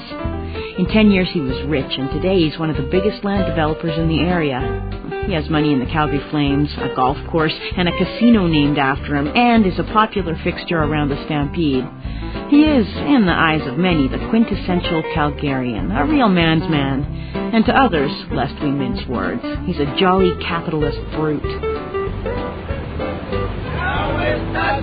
Up with ladies, down with Dusty. The Friends of the Painted Ladies are about 20 strong, and the onlookers number about 100. The patrol cars sit nearby, along with a news team and an EMS. The wily McCready has not shown up yet. I'm mingling with the throng. The sergeant said I could wear whatever I wanted to, as long as I wasn't encumbered. Do you read me, Bailey? Yes, sir. Go ahead. Check along that row of Caraganas behind you. I thought I saw some movement there. Copy that, sir. I'm wearing an old tracksuit and running shoes, you know, in case I have to chase somebody. All clear, sir. Okay, here he comes. Close in on the driveway. Keep your eyes on the crowd. Always the showman, McCready arrives in a Cadillac convertible with a set of Texas Longhorns on the hood. His driver wears black and is clearly a bodyguard. McCready sits in the back with a handsome young man of about 20. This, I assume, is his son Robbie, who I don't know much about. McCready, who has been divorced for years, is seen regularly with beautiful young women who come and go like breeze. Good afternoon. Hi there. How's it going? He wears a casual two-piece suit with subtle western trim. His son wears blue jeans, T-shirt, and his hair is in a ponytail. They make an odd-looking couple for family. Mr. McCready! I shift my focus to the crowd. C-Channel News. You made it, sir. You doubted me? Hi, how's it going? Sir, the Friends of the Painted Ladies are lobbying the city to declare this an historic site, and it seems... So take a picture of the damn thing. Fill a room full of pictures. I encourage you. To quote one of the protesters, Dusty, these buildings are living, breathing testaments to our glorious past and should... They were whorehouses. Does that deny them their place in our history? These protesters are a bunch of radical lunatics. They don't represent the common voice in this neck of the woods. Get off my property! I notice a woman with a Super 8 video camera panning the action. Not a news person, and she seems to have focused on me. I get a signal from Sergeant Mann to roam the perimeter. I take a step backwards. Ouch! Oops! And I land on a sandaled foot. I look up. It's a man in a ponytail. I catch a whiff of marijuana, no mistaking it. Sorry. That's okay. Robbie McCready? Do I know you? And at that moment, I see a man with a hand in his jacket edging toward Dusty. I move to cut him off. The man produces a pack of cigarettes. I glance back around. Robbie McCready is gone. A blue van sits against the curb with its side door open. I see two men in ski masks and a tangle of arms and legs, the flash of a ponytail. The door begins to close and the van begins to move. I run toward it. A hand reaches out and grabs at the air. I grab the wrist of the hand. I'm running beside the van. I slap my handcuffs around the wrist. I slap the other end around my own wrist. The door opens wider, and I'm dragged inside of the van. I hear a thud. Are you okay? My head is pounding. I open my eyes. It's completely dark. I can barely breathe. They put hoods over our heads. McCready? Be quiet back there. They know you're a cop that found your badge and gun. Shut them up. Be quiet back there. Okay, deep breaths. Take stock of the situation. Robbie McCready's been abducted and I've come attached. We're lying on our backs side by side in a standard van. My arms are strapped to my body at the elbows. There are at least 3 abductors, the 2 I've seen and a driver. One of them wears perfume. Where's all the traffic coming from suddenly? That's her. She's driving. They all have unease in their voices. You can feel their unease. I guess I've put a little wrinkle in their plans. Turn up here, then. Left or right? Don't say left or right. Don't say numbers, and don't say the names of streets. Jeez. He's the boss. This way or that way? That way. I'll call him Red. The woman doesn't seem to know where she's going. I'll call her Green. This is depressing. I'll call him Blue. When we get to the switch, I'll do the talking. In the meantime, we all button up. We'll figure out what to do with the cop when we get to the... Say it. Place. Where are you taking us? Shut up. Should I give her another smack? Don't get carried away. The softer underbelly, a potential ally. I'll concentrate on the drive. We're not on a freeway, not Deerfoot, not Crowchild, but we are going fairly fast. Blackfoot, maybe 17th Avenue East. Hey, Robbie, do you know where we are by any chance? I don't have a clue.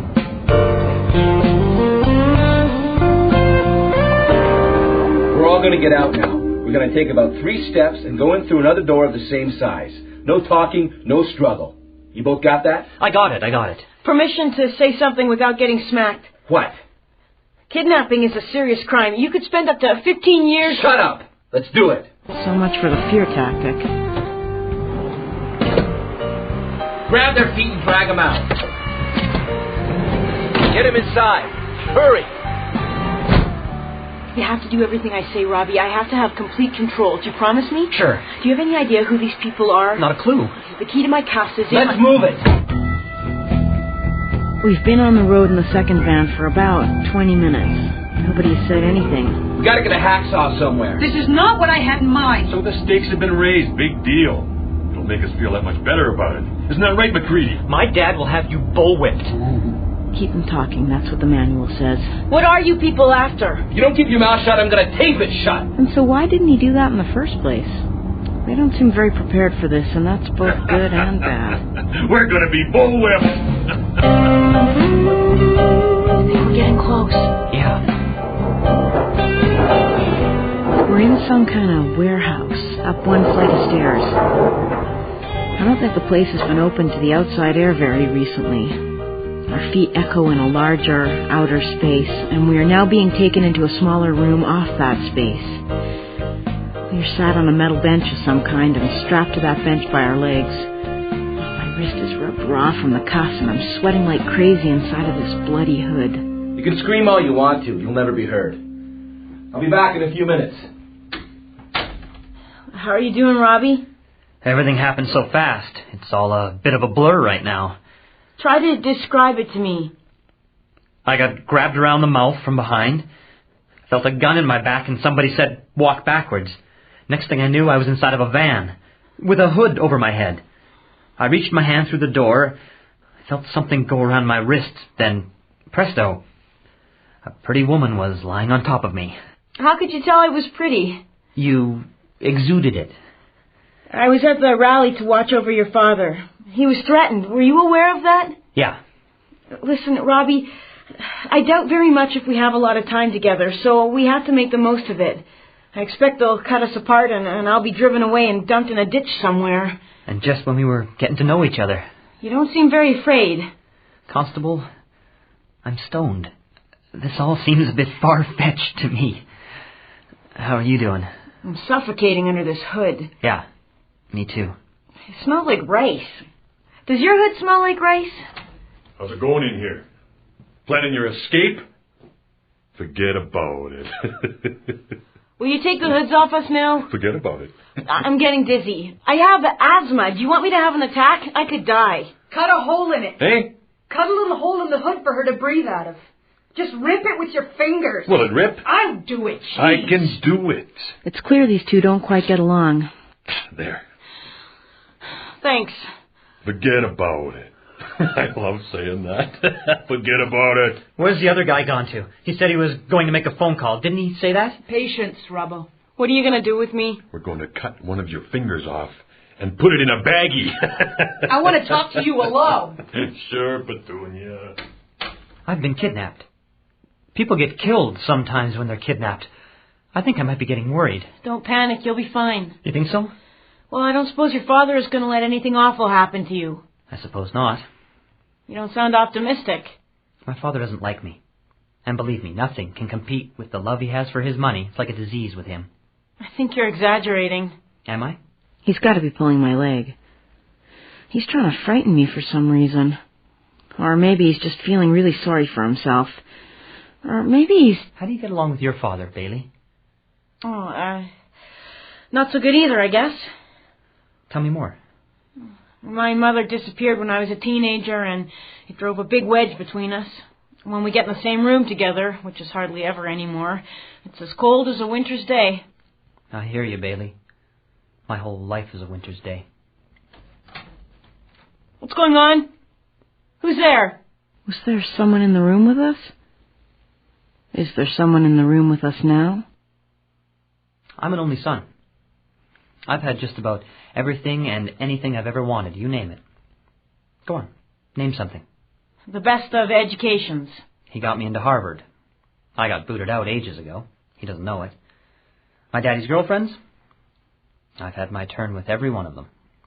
Bunch of gold-digging cheerleaders. You're a spoiled, rotten rich kid. I like you, Bailey. You shoot from the hip. And now I smell perfume. We've gotten through to your father, McCready. And? We told him the situation. $10 million in 24 hours or you're dead. What did he say? He laughed. He laughed? That's it? I'm afraid so, yeah. Smile. This is your life. We'll make it a close-up. We don't want to pan the environment, just the face. Not the cop. We'll leave the cop out of it. Just McCready's face. Are you sure? Yeah, no cop. Why not? Because it doesn't look right. It looks stupid. Stop the camera. Because it makes us look like idiots. Then where is she? What do you mean? In real life, where's the cop? Did we throw her out of the van? Did she escape?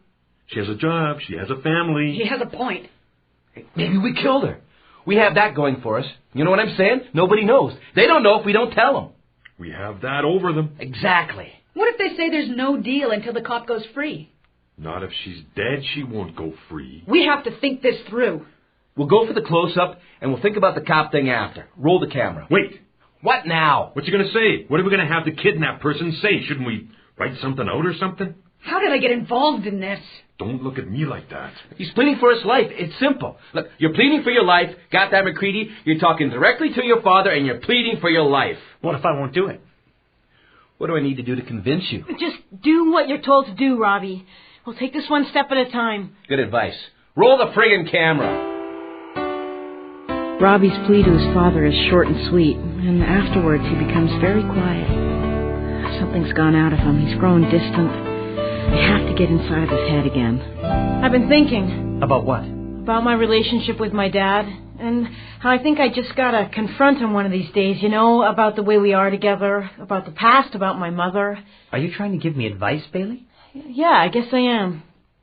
I think you and your dad should sit down and have a big blowout. To what end? To save the relationship. Is that what I want? Isn't it? I don't want to talk to you anymore. You're giving me a headache. And what kind of cop are you, anyway? I mean, shouldn't you be planning our escape or something? You seem to like to talk. I'm done with talking. Have it your way. No more talk. Okay, be like that. A good hour goes by. We sit in silence. I wait for the dam to break. What does your father do for a living? He's a colonel in the Air Force. Did he boss you around when you were growing up? Did you ever feel like you were always under his thumb? Did you ever want to... We come to entertain you. We're on the news at 6 breaking news o'clock. on the story of the abduction of Robert There's McCready, no going back the now, 21-year-old son of Calgary business magnate Dusty McCready. This footage you are watching Look, was taken Mom, by I'm a on TV. bystander on a Be security quiet. camera at the rally in Inglewood this morning. In the background, you can see two men in ski masks forcing McCready into the side door of a van and putting a canvas-colored sack over his head. And now you can see a fourth person, a woman, running alongside of the van as it moves away from the curb. And now that woman, too, is pulled into the van as it disappears from our view.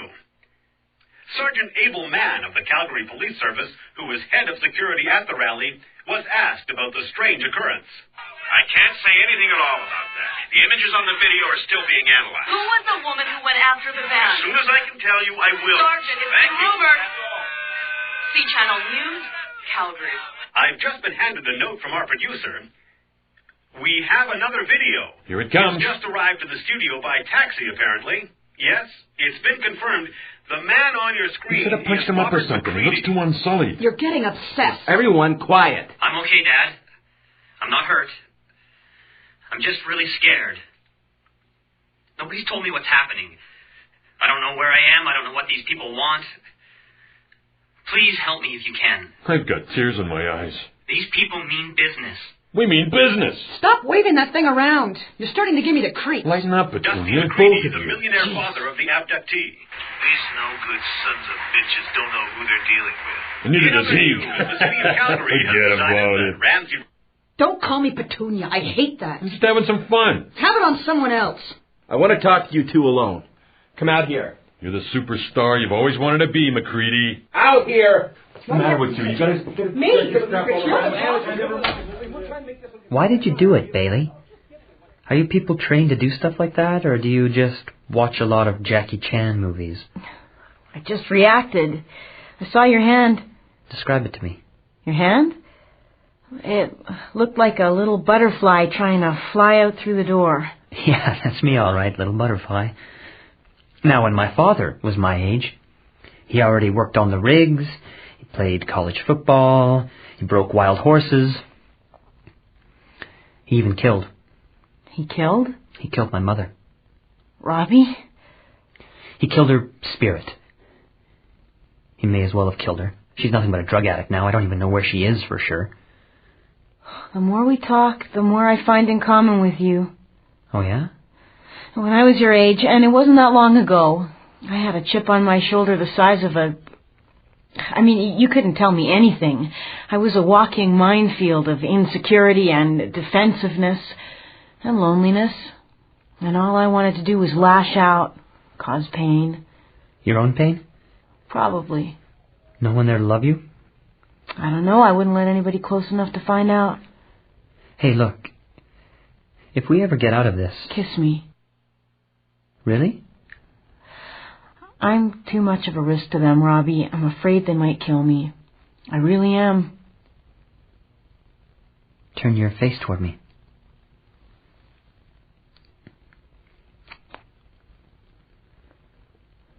Nice lips. Robbie, what color is the hood over my head? It's a canvas color with basmati rice written on it in red. It's a fashion statement. Why? What happened to your hood? Eh? I felt your lips. They took it off. When? When I did that thing for the camera. No, Robbie, that's not true. The truth is, you haven't had one on since the very beginning. Oh, come on, Robbie, put yourself in my place. Why would they bring two hoods for the job? Why didn't they tape our mouths shut? Why does this whole thing seem like a big game to everyone? Why? Because it is a big game, and you're the one who's calling the plays. Isn't that right, Robbo? Is the woman one of your gold-digging cheerleaders? Are the men two bums from your travels? Two college chums? Is the person with the camera at the rally on your team, too? Seems awfully convenient. Talk to me, Robbie. I'm here for you. There wasn't any phone call. My father wasn't threatened. He made that all up to get the attention. More police, more coverage. We have to work together now. They're not going to let me out of this. We have to try. I can't. Hey, do you hear me out there? Get your asses in here, kids. What's going on? Robbie? The key to the cuffs is somewhere on her body. She's onto us, gang. Strip search her. Gladly. Well, just a minute. What are Just do it. It's in my left shoe. Thank you, Bailey. You have dignity. They rip off my shoe and find the key. Robbie goes free, and they attach the other end of the cuffs to the bench I'm tied onto. Is it over now? Can we stop this nonsense and just go home now? I'm getting sick of your constant whining. Well, I'm getting sick of you. What do you want us to do, Robbie? Give me the gun, Preston. I'm taking good care of it. Give it to me. Give it to him, man. We have to kill the cop. Don't make me take it from you. She knows my name now. Stop him! Oh, my God. What happened? Is anybody hurt? Oh, will somebody please talk to me? Robbie, take my hood off. Damn it, do what I say. We have to get out of here now. What about the ransom? This nonsense is over. What do you want us to do now, Robbie? Just say what you want to do. I want to shoot another video spot. Just like before. Only this time I want some blood. Go get some of Preston's and smear it all over my face. Jeez, Robbie. This is getting sick. I want some blood on my face. I can't take this anymore. I'll go after her. They won't be back. It's over for them. You must be hot in there, eh, Bailey? You must be damn hot inside of that thing. Yes. He removes my hood. Light from a bare light bulb above me burns into my eyes. The rest of the space is dark. There are no windows and the ceiling is high. God, you look like a drowned rat, Bailey. I feel like one. Robbie stands over me. His face looks ghastly. My service revolver is under his belt. A man named Preston is lying nearby. The pool of blood around him is large and still spreading. Why did you have to be a hero, Bailey? Come and uncuff me. Do what I say. It isn't too late to sort this thing out. It's a prank that just went bad. This is one of my father's warehouses. He owns the whole industrial block. He wants to build a strip mall here. My father wants to rule the universe. What do you want? I want to finish what I started. There's a pile of bricks against the wall. Robbie goes to the pile and picks one up. He weighs it in his hand, then he drops it into the bottom of the canvas hood. What are you doing, Robbie? I'm raising the stakes. He finds a crate and moves it close to where the camcorder sits on the floor. He sits on the crate, twists the brick inside of the hood. What's this all about, Robbie? Is it about revenge? Revenge for your father's treatment of your mother? You have no idea what my father is capable of, Bailey. And you think you can hurt him by beating him at one of his own games? Is this just a pissing contest, Robbie? Well, I got news for you. No matter the outcome of this, nothing will be changed. He's still going to be your father, and you're still going to feel unloved. Yeah, well, each to his own devices. He takes the brick in both hands and begins to pound it into his face.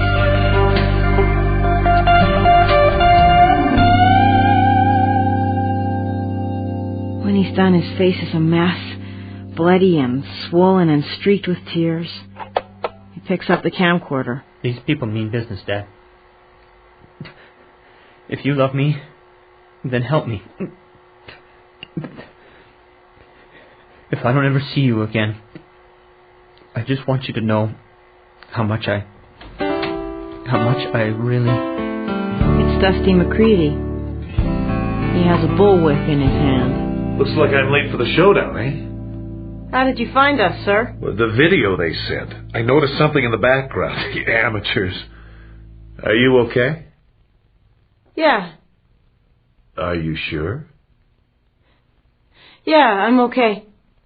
I brought my own news team. They're waiting down below. Can you walk on your own, son? Let's go.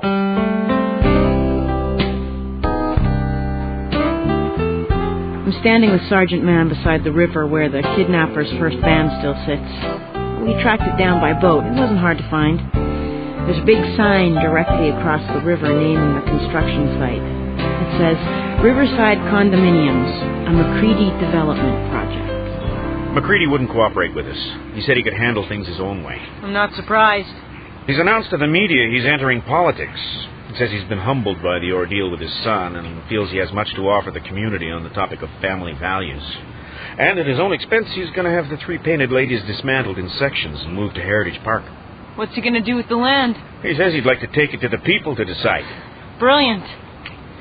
That was a really crazy thing you did, Bailey. I'm dead serious now, Constable. That kind of spontaneity on the job is not celebrated. Yes, sir. I know, sir. That McCready kid needs to see a psychologist. I don't think he's the only one, sir. What do you mean? I had another good look at the video, and I can find nothing which can be construed as a location giveaway. I can't prove it yet, but I believe McCready knew where his son was being held all along. I believe the bystander with the camera at the rally was working for McCready, and I believe Robbie was an unwilling pawn. I believe the kidnapping was all McCready's idea, designed to make him a hero. I'm going to give it some time, but then I'm going to work on Robbie. He needs to know I know of his misery. I dreamed about my mom last night. I dreamed she had butterflies in her hair. She has butterflies in her head, but that's another story. You have just heard The Hood. This week's episode of Bailey's Way, created and written by Gordon Pengilly. Featured in the cast were Esther Purves Smith as Tanis, David LeReaney as Sergeant Mann, Kevin Krichowicz as Robbie McCready, Joe Norman Shaw as Red, Natasha Georgis as Green, Jack Aykroyd as Blue, Doug McLeod as Dusty McCready, Doug McKeag as the news anchor, and Aziza Sindhu as the newswoman. The series advisor is Sergeant Andrew Comer of the Calgary Police Service. The music was composed by Dave Hamilton and performed by Neil Bentley, Tom Moon, Keith Flowen, and the composer. Recording and sound effects were by Bob Doble. The program was produced and directed in Calgary by Martin Fishman. The executive producer of the Mystery Project is Bill Howell. Our coordinating producer is Barry Morgan. I'm Bob Boping, thanking you for listening and inviting your comments. See you next week.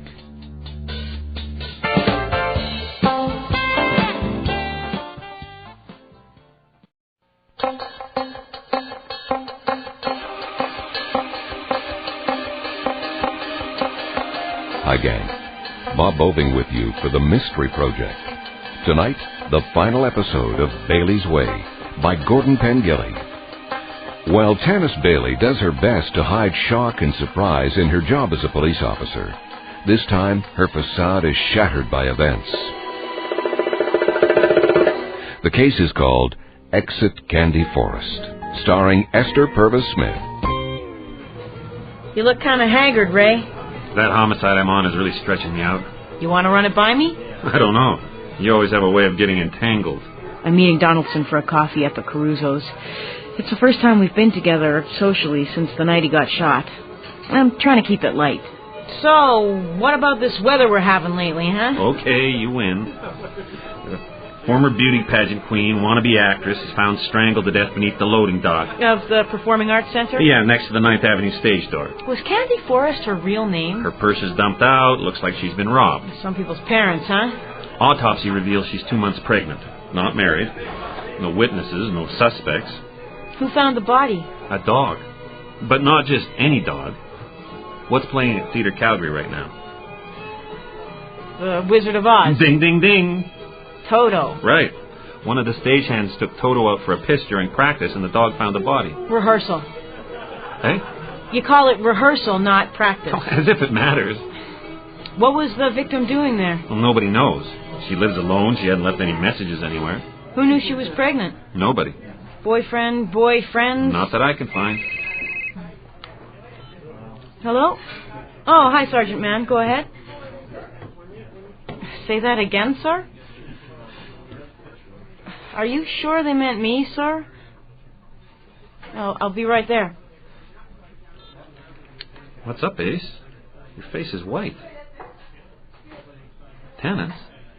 There's an injured woman, a bag lady, down at the foothills, Ray. Paramedics brought her in off the street. They think she might be my mother. I thought your mother was dead. So did I. This is Constable Tanis Bailey. In the eye of a cyclone. She almost got run over, Constable. Car sideswiped her, hit and run. She was very fortunate. The cab driver who saw it said she ran right out in front of the vehicle. This woman has a picture of me? That's what the investigating officer said. On the back, Tanis Bailey, age 10, 1984. You're sitting with this woman in a canoe on a lake somewhere. He said you both have flowers in your hair. Lake McGregor. I have the same picture. Do you remember telling me that your mother had died, Bailey? Of course I do. Look, you don't have to talk about It this. was never made official. She'd run away many times before, but always turned up again. My father was stationed in Italy at the time. We were vacationing by the sea.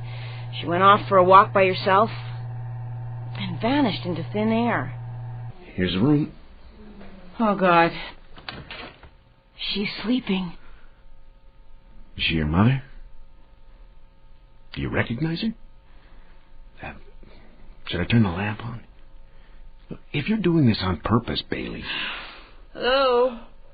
Someone there? Turn on the bloody light.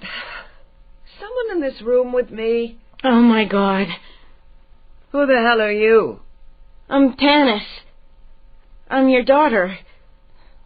Do you recognize me? Tanis? You mean the girl in the picture, Tanis? Like hell you are. You're too old. I think I'll leave you two alone. Who's that? That's my boss, Sergeant Mann. I'm a police officer. Thanks, Sergeant. If you need me, you know where to find me. Take a couple of days off. And keep the squad car. The daughter I know would never grow up to be a cop. It's been a long time. My little girl is a rascal. Where have you been for 10 years? Where the hell have you been? I don't understand the question. Don't you remember that summer in Italy? Don't you remember the sea? Dad was stationed there, and we were... I'm tired. I'll let you sleep. I won't go far, I promise. You sleep. My only daughter grows up to be a cop. She used to play guitar. She wanted to put together an all-girl rock band.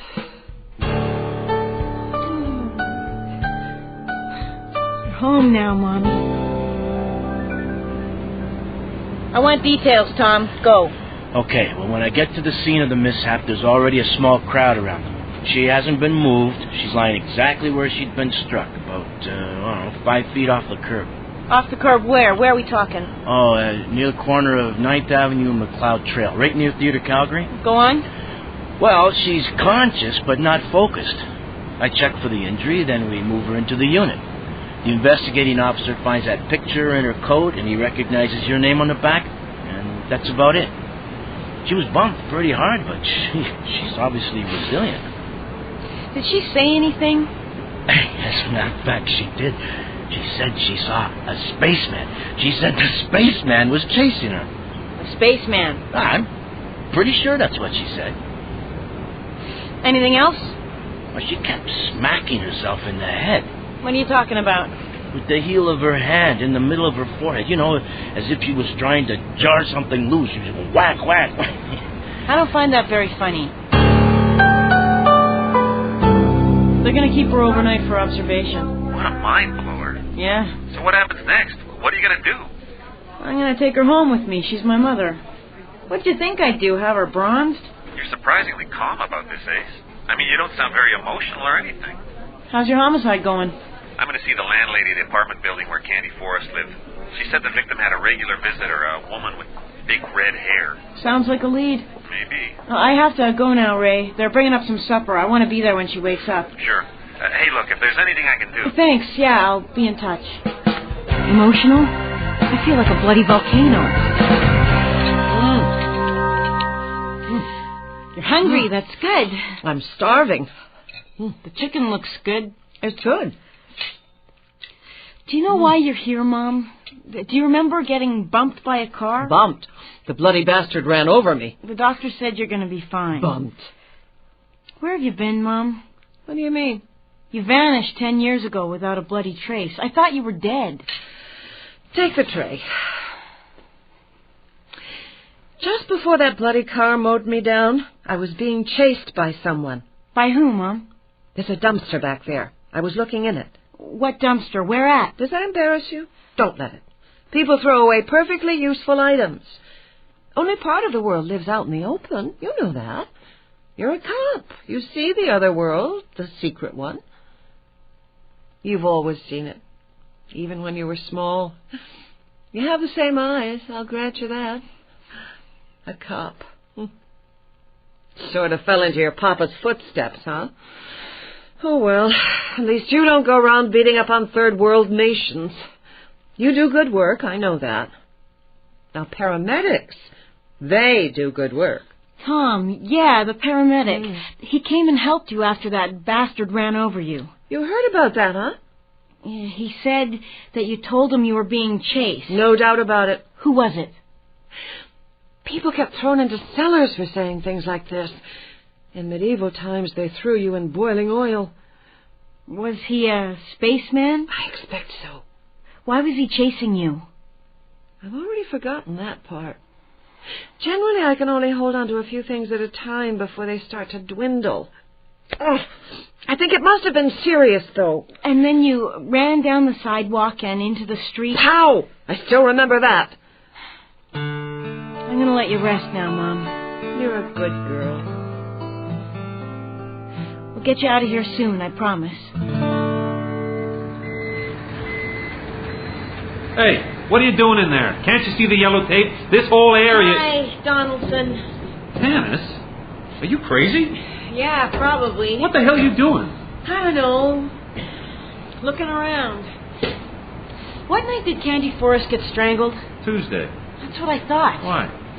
Same night as my mother was hit by that car. Right down the street from here. They find the guy yet? No. The only witness was a cab driver. He said the car was silver and that's all he knows. Anyway, my mom says someone chased her away from a dumpster. Did she say who? You want to go for a beer, Donaldson? I could really use a beer.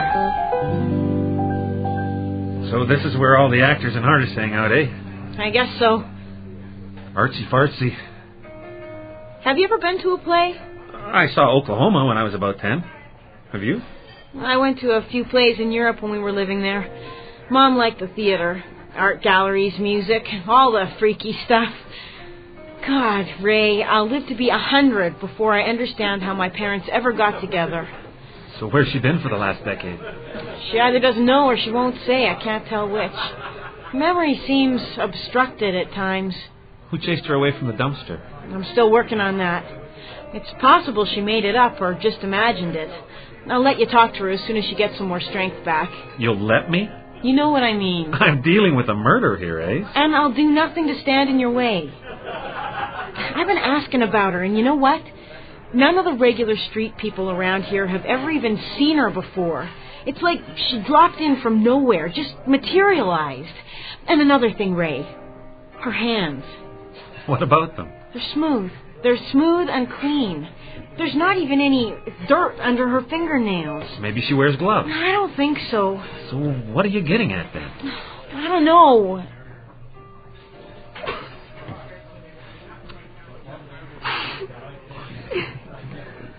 Let it all out. Go shut up. I'm fine. I'm fine.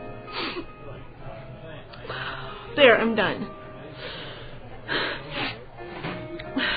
What did the landlady say about the victim? Who's the red-headed one? I don't need to talk about that right now. I gotta get back to the hospital. I'm here for you, Ace. I get some sleep. You look haggard. As I near my mother's room, a man who I've never seen before, not a doctor, not an orderly, comes out and walks past me to the elevator. My mother's is a private room. I hurry in to see her. Mom? She seems to be sleeping peacefully. I run down the stairs to the lobby and I beat the elevator by a few seconds. The man comes out and exits the building. I follow him into the parking lot. He moves toward a car and slides his key into the lock. I put the grab on him. Who are you? Ow! What's your name? Smithers. Ouch! Art Smithers. What were you doing in my mother's room? Hey, you're breaking my arm. Talk! I'm the guy who ran her over. 7825, code 6. I'd been in a fight in the bar up the street. I wasn't thinking that clearly. Who were you fighting with? The man I found sleeping with my wife. It's been a tough month. Just tell me what happened. Well, she came out of nowhere. I swerved. I heard a little thump. That thump was my mother. I didn't sleep all night. I went up there to see how she was doing. And I know you won't believe this, but I was on my way to turn myself in when you jumped me. What do you do for a living, Mr. Smithers? I sell aluminum foil. What do you mean, retail? No, door to door, wholesale. It's a brand new product. It stretches like cellophane.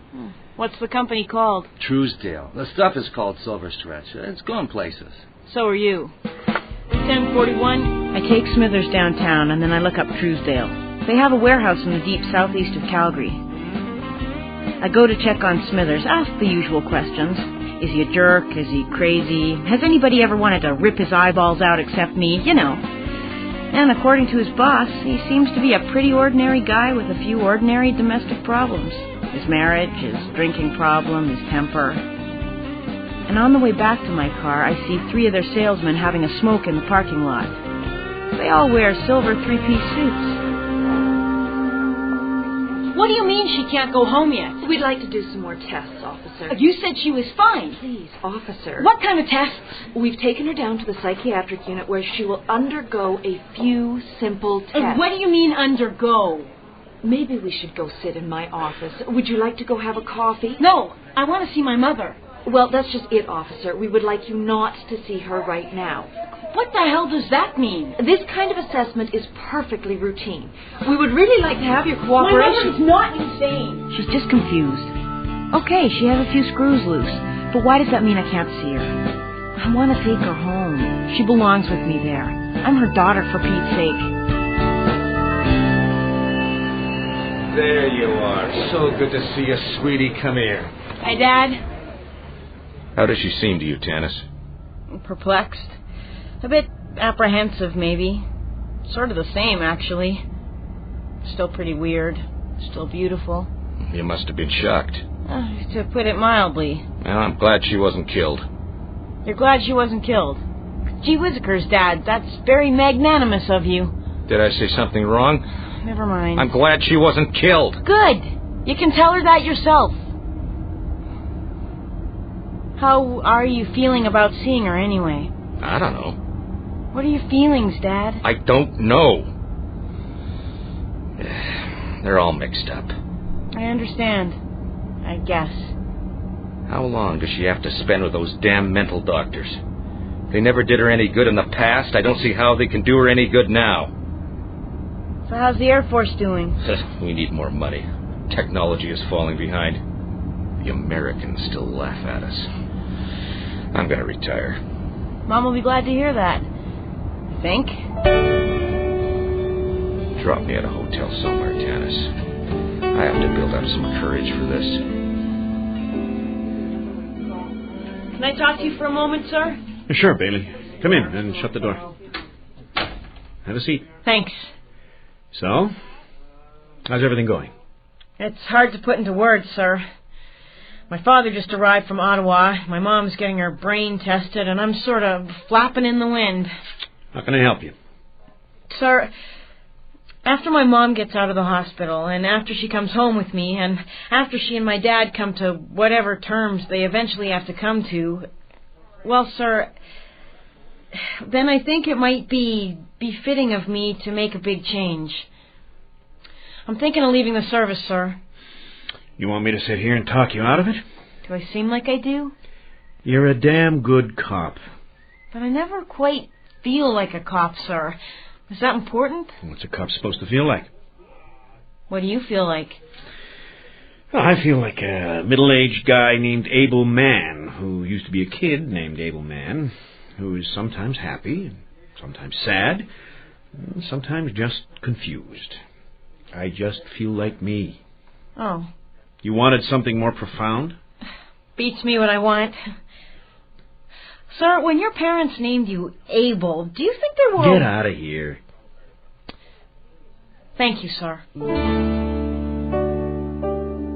And I'm suddenly overwhelmed with the sheer, dumb weight of things on my feeble mind. My mother is a borderline schizophrenic who tempted me down the garden path of my own profusion. The connection between her and Candy Forrest and the man who ran over my mother is all in my head and will stay there.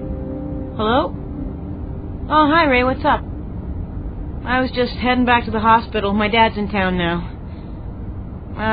Sure, I've got a few minutes. Same place? How's your dad? We haven't come to blows yet. How's your mom? She's getting her head measured for a new hat. They don't want me around for a while. I think they think I'm a complication. You are a complication. Why did you call me, Donaldson? I called to ask you out on a date. You're kidding. Do I look like I'm kidding? You always look the same to me. Distracted, haggard, half full of shit.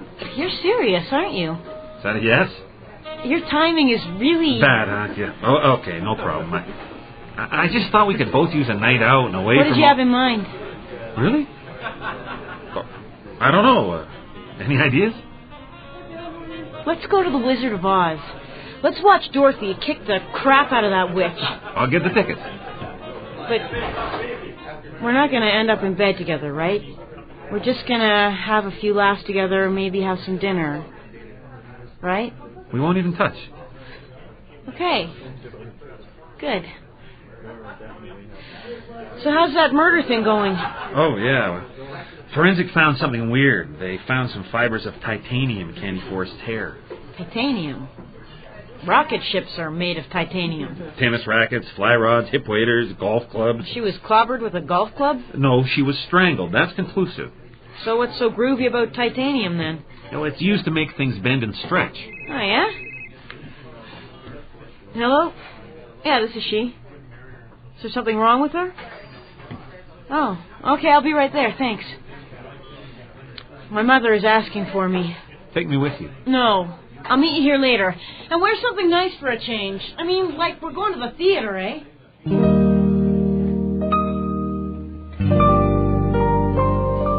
That goof won't stop yapping over there. Knock it off for a minute. Gee, what have the doctors been doing? We talked. We looked at some stupid pictures. We talked again. Talk. Yap. Shut up over there. Did they say anything about letting you come home with me yet? You're a policewoman, right? Through and through. You should be out there trying to find that genius who ran over me. I did, Mom. I found him. What does he have to say for himself? He said he didn't do it on purpose. Bloody liar. Mom, think hard. Was the man who ran you over the same man who chased you away from the dumpster? Was the man you caught a spaceman? He was driving a silver car. Mom? Hello? My little girl is a rascal. She has two little devils for eyes. She's smart as a whip and as tricky as twinkling stars. She's the apple of my eye. She likes to watch me smoke pot. We lay on the floor together and listen to Grand Funk Railroad. That's her favorite band. I'm getting closer to my home. Why did you leave me, Mom? It's dark. Did I do something to disappoint you? I can smell apple. Apple has vitamin C. An apple a day keeps the doctor away. I convinced myself you were dead. But it's dark. I know the apple is in there, though, because I can smell it. I had to. I reach into the dark. I move my hand around, and that's when I hear voices. Two voices. A man and a woman. Keep going. Two voices. I see them under the light. Are you hiding by the dumpster, Mom? The woman is crying in the arms of the spaceman. He tells her to stop. He puts his hands around her throat. Is that the man who chased you? Did you see his face? Do you think you could recognize him again? It's time for another little chat, Mrs. Bailey. Why don't we... Leave us alone. Miss Bailey. Just give us 2 more minutes. No, listen. You have the rest of your life. Please. 2 more minutes. Doctors, eh? Oh, man. People in authority always make me... You're a feisty young lady. I've been called a whole lot worse. Who did you say you were? Yeah, hello? Oh, Sergeant Mann. You don't say, huh? Oh, I'll be damned. Art Smithers didn't show up in court today. His car is gone, his bags are packed. He's on the lam. Did Smithers kill Candy Forrest? Were they secret lovers? I can't go through with this, Tanis. I can't see her right now. I'm afraid to. I don't know how to help you, Dad. You can listen to me, honey. I have something very important to tell you. You're going to hate me for it, but I have to get it off my chest. Hurry and say it. Let me hold your hand. No. That summer in Italy, your mother didn't walk off the face of the earth without a reason. We'd been fighting for weeks. It had come to a point of no return. I couldn't cope with her anymore. You threw her out of the house. You threw my mother out into the street. Yes, I did. I think part of me always knew that, Dad. Tanis. Good seats, eh? Yeah. They cost enough, they should be. Jerk. I didn't bring my glasses. Who's playing Dorothy? Esther P. Smith. Never heard of her. Who's playing the witch? Which one? There's more than one? Haven't you ever seen this before? There's 3 of them. The one from the east, the one from the west, and the good one. It's been a while. John Patricia is playing the Wicked Witch of the East, and he's also playing the Tin Man. The Wicked Witch of the West is being played by... A man is playing the witch from the east? He only has to lie there. Hey, do I look all right? I bought the shirt this afternoon. You look great, by the way. Hey. What? Back of the program, special thanks goes out to Truesdale Industries. Ray, those are the guys who Smithers worked for. Yeah? Aluminum foil. The lights are going down. I wonder what this production has to do with aluminum foil. Silver stretch. The production was great. The actress who played Dorothy was stupendous. The Wicked Witch of the East had big red hair, and Toto was well behaved. It was Candy Forrest's funeral today. It was held at the gravesite. Hardly anyone came. I'm staring down at the coffin, and I'm all alone now except for one other person, a woman with big red hair. She stands uncertainly on her high heels. The smell of whiskey surrounds her. Her eyes are wet, mascara running. Did you know her well? Not really. Did you? She was a fragile little thing. Tiny bones, tiny feet, tiny ankles, tiny hands, tiny wrists. Tiny neck. When I reach up and pull his hair off, the actor completely breaks. Patricia, JP to his colleagues, is one of Calgary's busiest thespians, known best for his cross-dressing comedy act. His relationship with Candy Forrest has surprised everyone. When she told him she was pregnant, the man flipped his wig, so to speak. His longtime lover played the straw man. Go figure. You wanted to see me, sir? Yeah, come in. Close the door. Have a seat. Thank you, sir. Good work on the Candy Forrest case, Constable. I had no idea you were even assisting the detective. Well, it wasn't actually official, sir. I realize that. I stumbled onto something, sir, that's all. How's your mother doing? I'm taking her home tomorrow. We're both really excited about it. We have a lot of catching up to do. Oh, yeah, and thanks for the few days off, sir. It'll really help with the adjustment. Do I take that to mean you'll be coming back? I'll be back, sir. Is that okay with you? I'll do the mental preparation. Get out of here. Yes, sir. Adjustment? To put it mildly. My mother's as weird as a $3 bill. She doesn't even know who I am half the time. Or who she is, for that matter. I'll be spending my spare time trying to figure out where she's been for 10 years. Things are going to be interesting. This is the canoe and the picture of my mother and me on Lake McGregor, when we both had flowers in our hair.